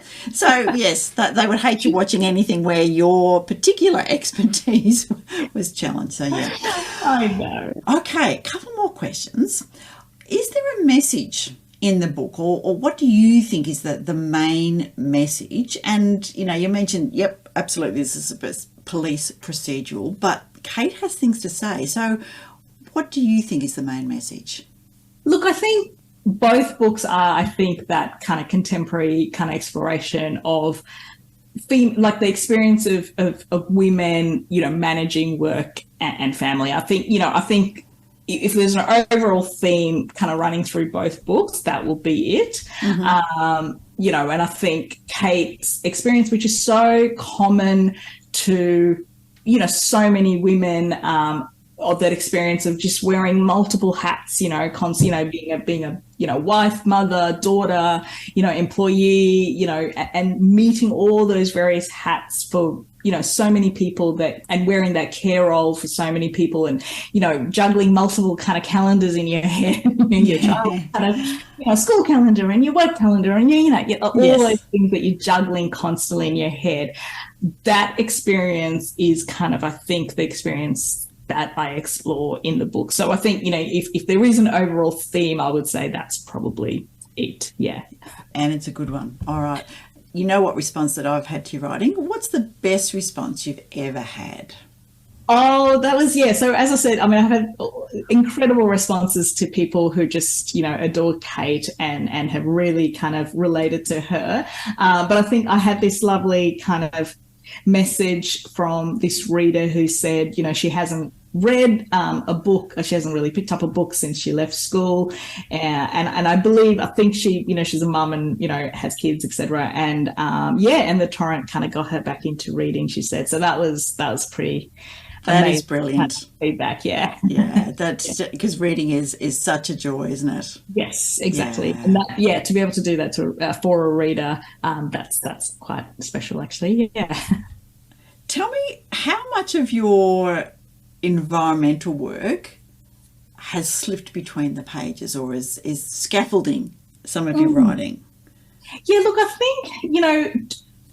I think it's more the process, I would say, in terms of my environmental work. So, on the environment side, so how I worked in the environment side was I write kind of environmental impact assessment reports of highly technical multiple documents that, that go to regulators, for big projects, road rail, things like that. So, but the thing with that is that, it's important to make sure it's accurate, and so you do that research. And so I guess the process that sits underneath writing in terms of, I find things like research doesn't worry me. I'm perfectly happy to kind of go down deep dives and kind of, look into, research papers and things like that. That doesn't worry me. The process of feedback is something I'm so used to. We go through so many internal reviews, and then it goes to the client, and the client does their multiple reviews, and then it goes to their legal review, and and each phase you get comments back, and so I have been so used to that process that it literally does not worry me. I want feedback. That's the process that I love. I want to see, okay, this is as far as I can get to based on my own knowledge. Tell me what's wrong with it. Tell me where I can improve. Tell me, so that's never been an issue for me. So I think it's probably that process, and also working to deadlines, just knowing that I can write a large volume of words, if you know what I'm trying to say. And I think so that I think work history has helped set those processes for me, that it isn't kind of it isn't full on for me when I have to deal with those things in this life, so I guess it's more that. And I guess in terms of like on the more descriptive side, I guess I do want to describe things in a way that's, factually correct in terms of, like, I guess, the environment or whatever. So in that sense, I look at those things and try and get those kind of details correct in that way. But, so I would say it's more in a process way that it has benefited my writing, I guess. Yeah. And how has your life changed since The Torrent came out? Oh, well, I think this is a good way to go straight back to the first question that we talked about, which is, like admitting that I am now a writer. And yes, and so, I'm in this very fortunate position that we have basically been able to do this pretty much full time. And kind of, that's kind of, so I'm writing a third book at the moment. I've got a contract for a third book, and I'm writing that at the moment. Excellent. Yeah. So, so as I said, really fortunate position that I find myself in, that I'm doing this now full time. And that's kind of, what my life looks like now. It's kind of writing Kate Miles full time. Yes. Well, yes, because we hope you don't get sick of it too early. I think that there's a few more Kate Miles stories there. Oh, dear. This is very good. It has been fantastic to talk to you. We could talk much longer, but we must go on, and you must get back to book 3. So tell me, any final words for potential readers or writers? Oh, well, look, I mean, I think for readers, I would say, I just want to say, thank you. I mean, the overwhelming, I've just basically been overwhelmed by the extraordinary kind of feedback of readers and how much they have kind of taken Kate into their kind of reading lives, and it's just been incredible. So just want to say thank you. And it's such a pleasure to be able to kind of create that world for readers, when that's the kind of world that I find comfort in reading. Like I love going back to series, books. And so it feels like magic to be able to basically create that for readers. So thank you to readers, and certainly I hope, like, if Taken is your first point of contact with Kate, I hope you like her enough to stay. So I just want to say thank you to those readers, and for writers, I mean, there's so many great advice out there, but I mean, I would say just connect with the industry as much as you possibly can. It's such a great way of knowing what's happening in the industry, all the opportunities, the mentoring, the competitions, all the things that are out there. You won't know those things. It really does supercharge your writing to know what's out there, to get to know the contacts, be able to implement those lessons in your own writing. So get to know the industry. It's there. Yes, it is, and there is so much help and support out there, for sure. Absolutely, for sure. So much. Yes. Where can people find you online and connect with you on social media and those kind of things? Yes, so I do have a website, dinukmckenzie.com, and that's a good place to kind of see a consolidated list of, I guess, events in particular that are coming up. So that's a good place of, finding out what's happening in the next few months. And I am on Twitter and Instagram as @Dinuka McKenzie, and also on Facebook as @Dinuka McKenzie Writer. Beautiful. All right. Pretty easy for people to find you. So that is fantastic. Thank you so much for spending the time with us and talking us through some of the writing and some of the stories, and not giving away any spoilers. So yes, I definitely have to tell Goldfields Library, hurry up, could you please, get my reservation for taken, ready and waiting. Because I do try, and if I know the authors in particular, I do try and get the paperback rather than the electronic, because up until now, of course, the public lending rights means that every time you get a book out of the library, the author gets a little royalty, which is fantastic, but only for paperbacks. Whereas now, with the new Creative Australia and Writers Australia, they're looking to change that and increase it to electronic. So that's fantastic.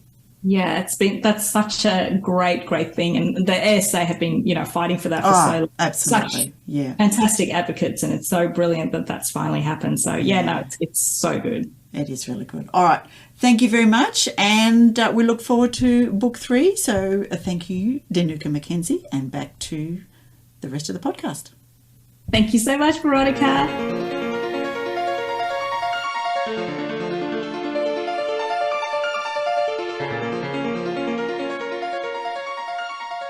So thank you so much, Dinuka, for your brilliant and fabulous chat. We covered an awful lot. I took so many notes. We, talking about carving a place for yourself.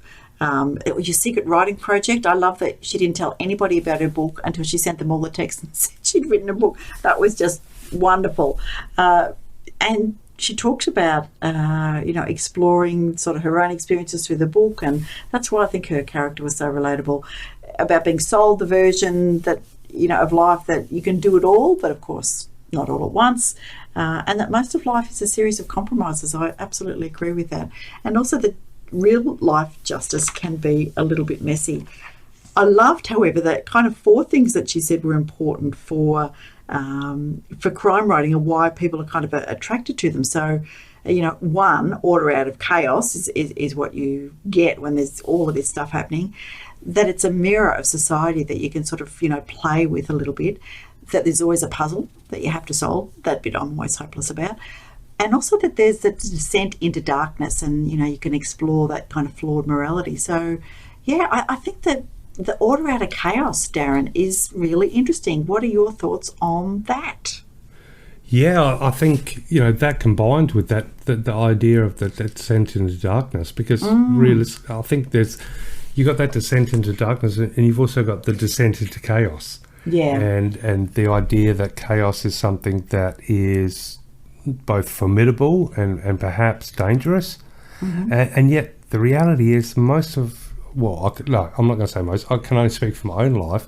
The majority of my life, when I look at it, if I had to really look at it objectively, it's actually mainly chaos with moments of order that strike, the order comes through the chaos, and that's what creates these beautiful memories. Yeah. On every given day, it's pretty much chaos, isn't it? The alarm goes off, you're doing this, you're doing that, you're juggling this, you're juggling that, you got the traffic, everything's going on. But through it all, there's moments, and I mean, that's not the best example, but, you talk about reading at lunch. Well, I'm doing a little bit of research at the moment when I can, so I'm scoffing lunch and reading, but I'm reading The Extreme Cosmos at the moment, just to refresh myself on how absolutely batshit upside down the universe is, and and it should not exist, and things shouldn't happen, and humans should not be viable, and all of those kind of things. Yeah, and the sun's imploding and then exploding, and the shrapnel from that causing the gases and the heavy molecules that end up forming so that I can have blood vessels in my skin, and the chaos that can explode. The order, which is ironic, isn't it? So we are the order, and yet as representations of temporary, should I say, order, our us as human beings, and psychological and spiritual and physiological animals or beings, I suppose, as representations of a moment in time of order, we find ourselves in the centre of chaos. Yeah. It's crazy, isn't it? Look, it absolutely is. And some of the stuff that I was researching for my book Soul Stuff, which, of course, listeners know I haven't finished it yet, but was all about trying to work out how magic could be, because was it Arthur C. Clarke who said, technology can be indistinguishable from magic, all those kind of things. And I like looking at some of that weird stuff, as you do, quantum physics and, thermodynamics and all those kind of things. And, entropy and ordered molecular motion and, negentropy, always trying to put that chaos back into a structure. And it just feels like that, that's pretty much my day, because working as a change manager, review or project manager, then there's this chaos that kind of, let's have this idea, and then it is chaos. Then you go, part of my brain works well at making order from chaos. It is part of what I do every day. And it's also, I think people underestimate the fact that they are able to do that, because most people will get up and get dressed and eat something and get themselves to work in one way, shape or form. And so there's a certain order to the chaos. If you allowed yourself to be, there are, of course, those of us who prefer to live with the chaos and less order, and that is a way of life as well. So I think it's just fascinating to think about order and chaos. And, thank you, Dinuka, all of this streams from us talking about why people like crime. And I think it is that trying to put boundaries around antisocial behaviour and trying to get people to play by the rules, and whether the rules are good, bad or indifferent, whether they're appropriate or inappropriate for all of the members of our, society or community or whatever. Yeah, order descending into chaos, or chaos driving order. Lots to think about there, people. Absolutely. And it is fascinating in the sense of why are people so drawn to the crime, whether it be true crime or crime stories, and just that whole thing. And you talk about jigsaw puzzles and morality and all that sort of stuff. I'm always curious, is it a case of within us, the majority of us, I try and refrain from saying within us all, but within most of us, there's only a, one or two chess moves from being criminals, should I say, ourselves, in the sense of, realistically, we can harbour certain thoughts, and yet we don't act upon those thoughts because we recognise our place in society and their repercussions. Cling to those social mores. and obviously we have that idea of what's moral, what's right, but when we see other criminals, for example, now I'm not necessarily talking about murderers and stuff, but even then, for certain purposes or motivations, but let's take your standard sort of criminal, money criminal or something like that.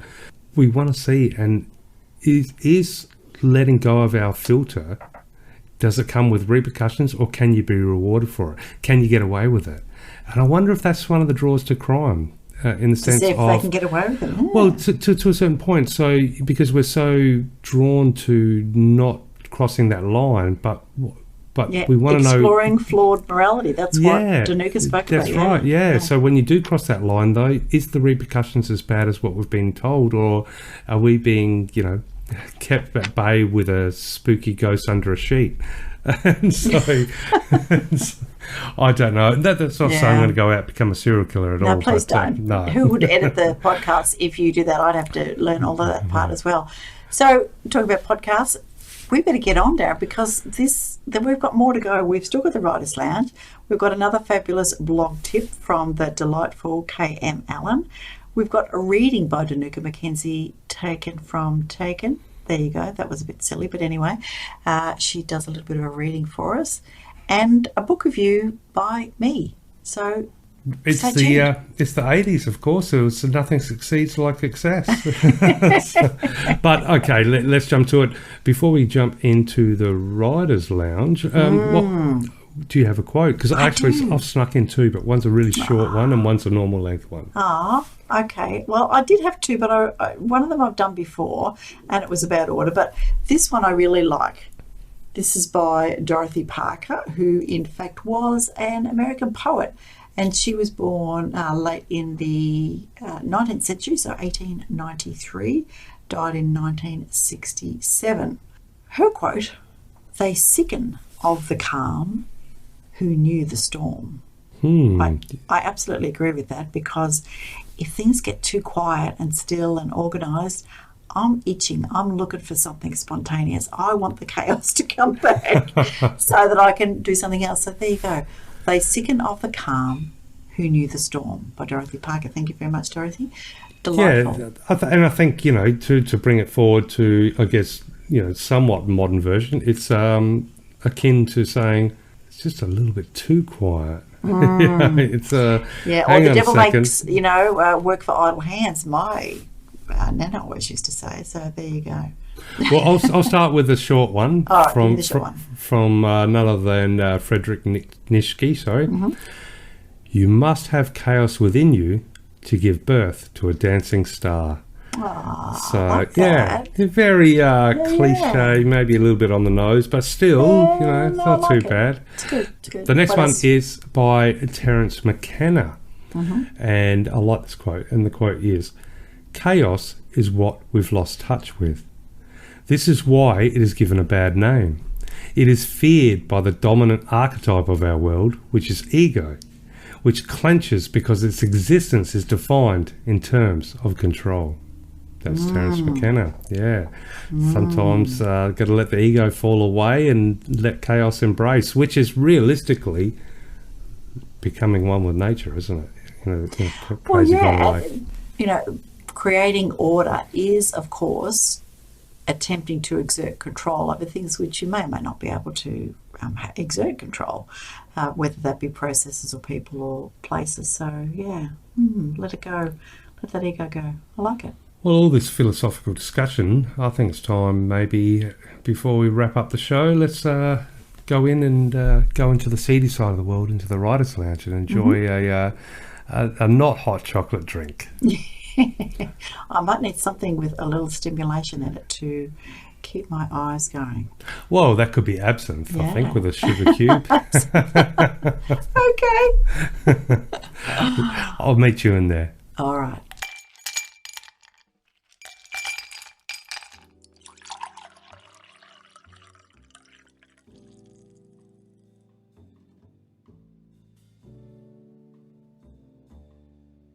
So here we are down in the Rise Lounge. So this is going to be one of those city hustle and bustle stops, I think, Veronica, where we dart down. Of course, my bar is always sub-level. I don't know why. I'm always attracted to those bars, but anyway. Yeah, whatever, just sort of, rooftop with a little bit of sunshine through the lovely glass or a view, but no. Maybe after winter, but yeah. So, and it's because it's going to be a bit of a quick scull the beer and move on. Although I don't drink beer, but because it's been such a huge episode, and we've got still more to come. So, I am going to be quickly maybe going for. I'm going to go for a shot of tequila because, my train's coming soon, and I've still got the hustle and bustle of the big city, and I'm just going to quickly get the bartender's attention and have a quick chat at the bar. What about yourself? All right.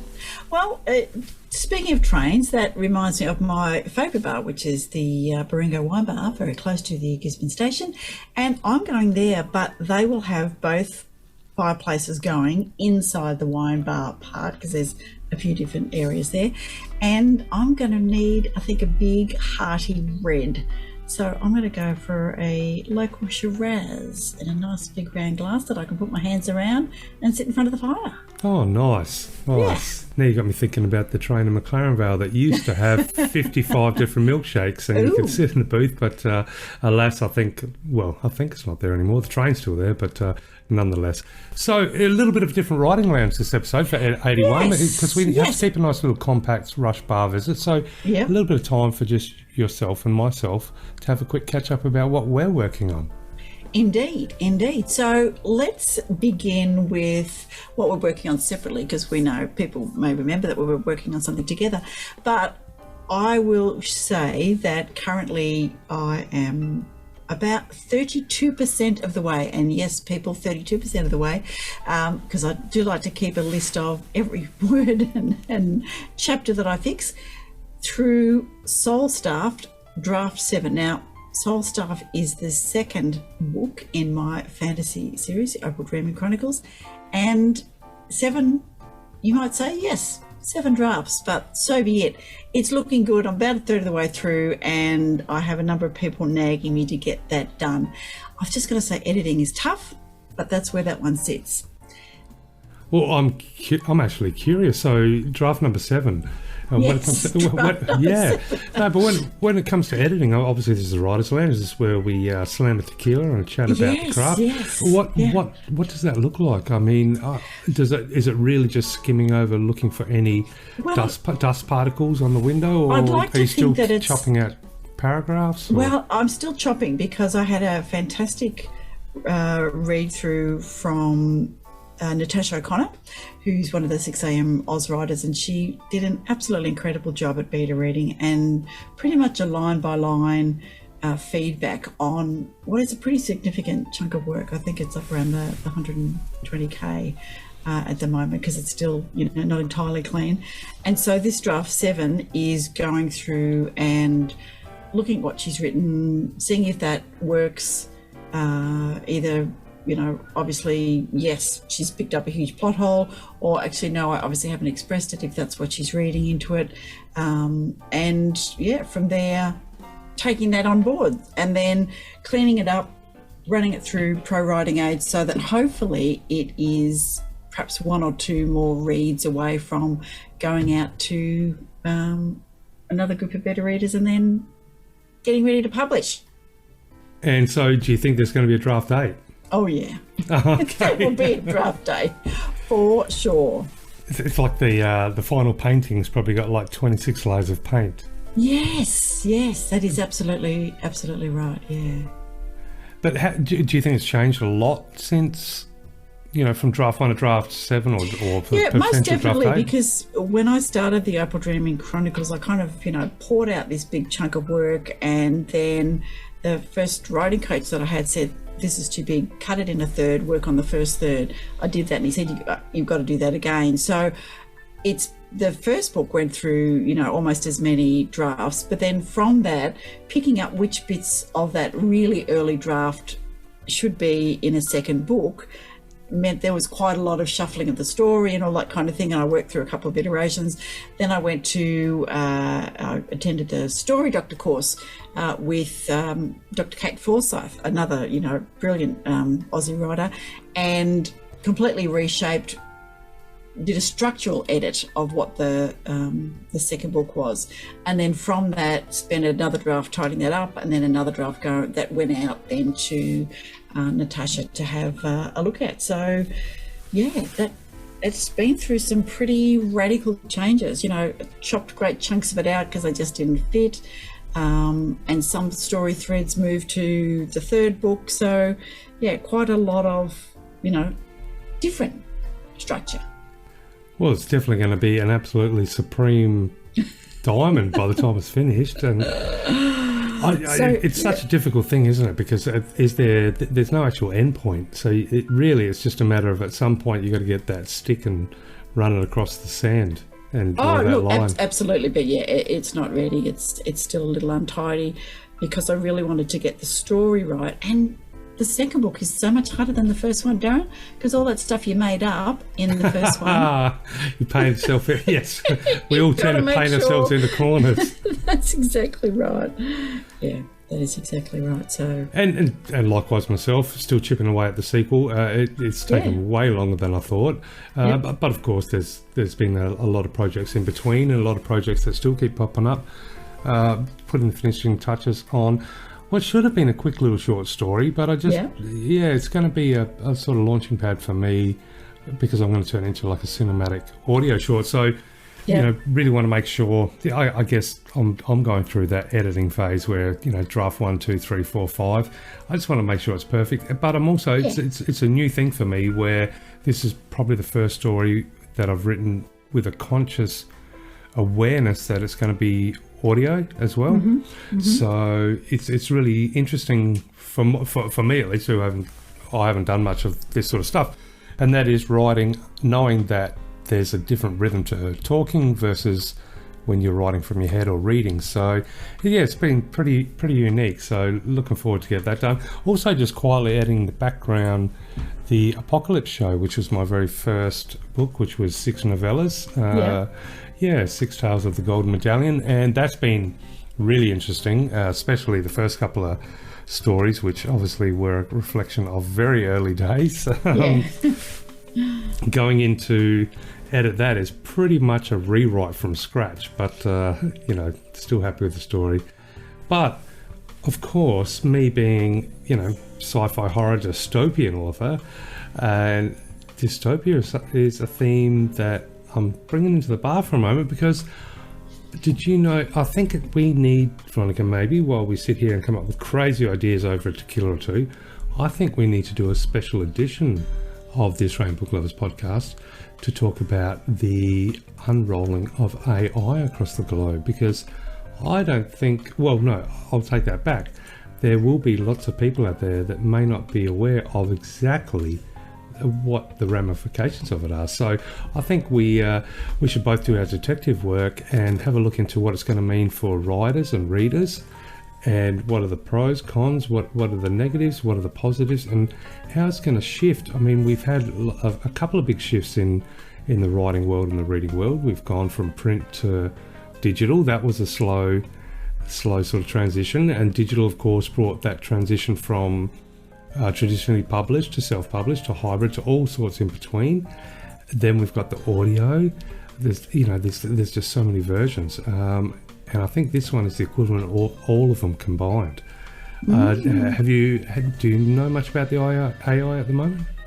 No, I do not, accept the medical AI, of course, which we've kept an eye on. That's something completely different, and it has some very interesting applications. But yeah, let's leave that for another day, and do some research on what is there. But yeah, absolutely. So how is the book 2 in the hallucinogen going? How is it's so close. Yes, it's so close. But you just always self-editing. I think that's been brought up quite a bit in different interviews and stuff, and different advice. And I'm such a guilty person. I'm a guilty criminal of self-editing as I write, which I try not to, but I'll stare with a little bit of drool coming down my lip at the screen for 20 minutes trying to work out how to finish one sentence sometimes, which is ridiculous. But we're getting there, and it's fun. I'm lucky enough to have had the cover already created, designed and done. So of course, Steve Lehman, the amazing artist. So I've got that sort of in office with my other books, and I can look up to the cover and sort of be inspired. But that also puts pressure. So, and I think it's like being in a band too. If you come out with an album and people like it, there was no pressure when you did your first album. The second one, you get that pressure. So, but it's good fun. Yeah. But very of course, it's an inspiration, but I kind of feel like the little kid trying to jump, peek over the fence sometimes to see what other people are doing, because with the podcast on the website and shooting myself into a goddamn full-time job again and all that jazz. Of course. The time frame is a little bit pressed, shall we say, and a little bit shorter than I like.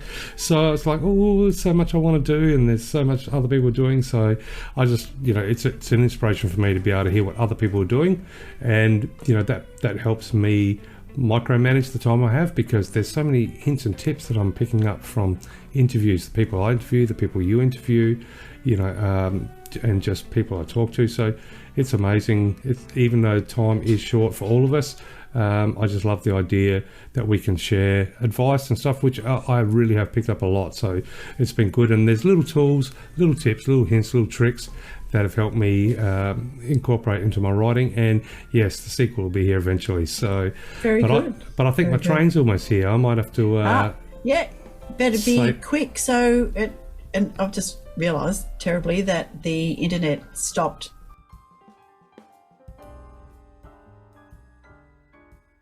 And just before we go, don't forget, if you're interested in any of these books we've been talking about, jump onto the website, australianbooklovers.com, Find us on Twitter at Australian Books, Instagram at Australian Book Lovers. We're on LinkedIn and YouTube as well.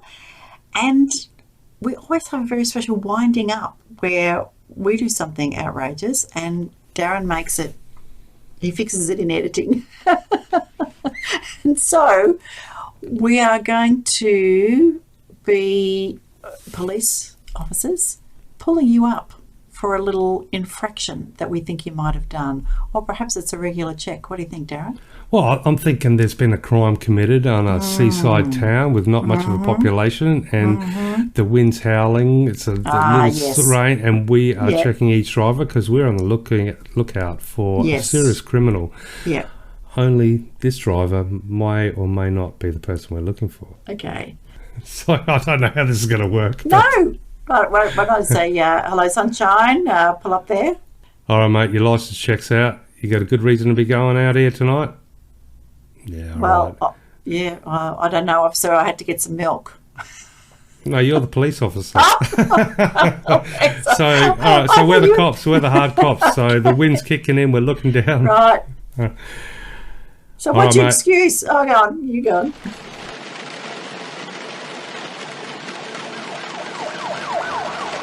Mate, on your way, but look, before you go, you just got to know something, right, on a night like this. Yeah, you remind him. You got to remember to read more Aussie books. You get that tail light fixed and get out of here. You definitely should go into acting. I should stick to writing. No, I think we're both equally, shall we say, learners. To everyone, thank you so much for joining us for what has turned out to be a whopper edition of episode 81 of the Australian Book Lovers podcast, and can't wait to be a part of episode 82. So look forward to joining you all then. Take care, everyone. Bye for now.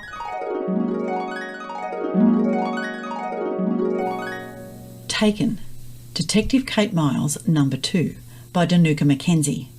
This is a tense and twisty tale. I loved this second Detective Kate Miles story.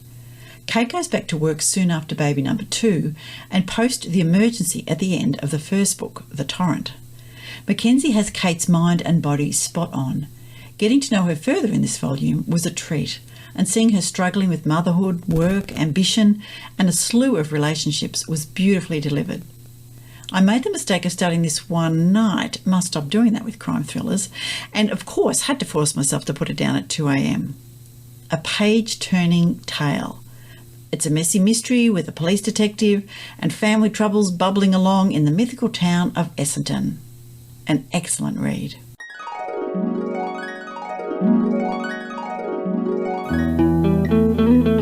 Let's meet again. Where magic happens.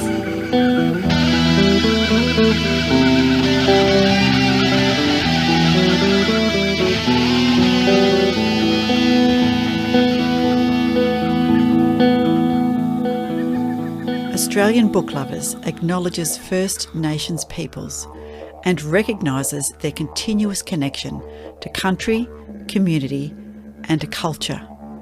We pay our respects to elders past, present and emerging, and honour the sharing of traditional stories passed down through generations.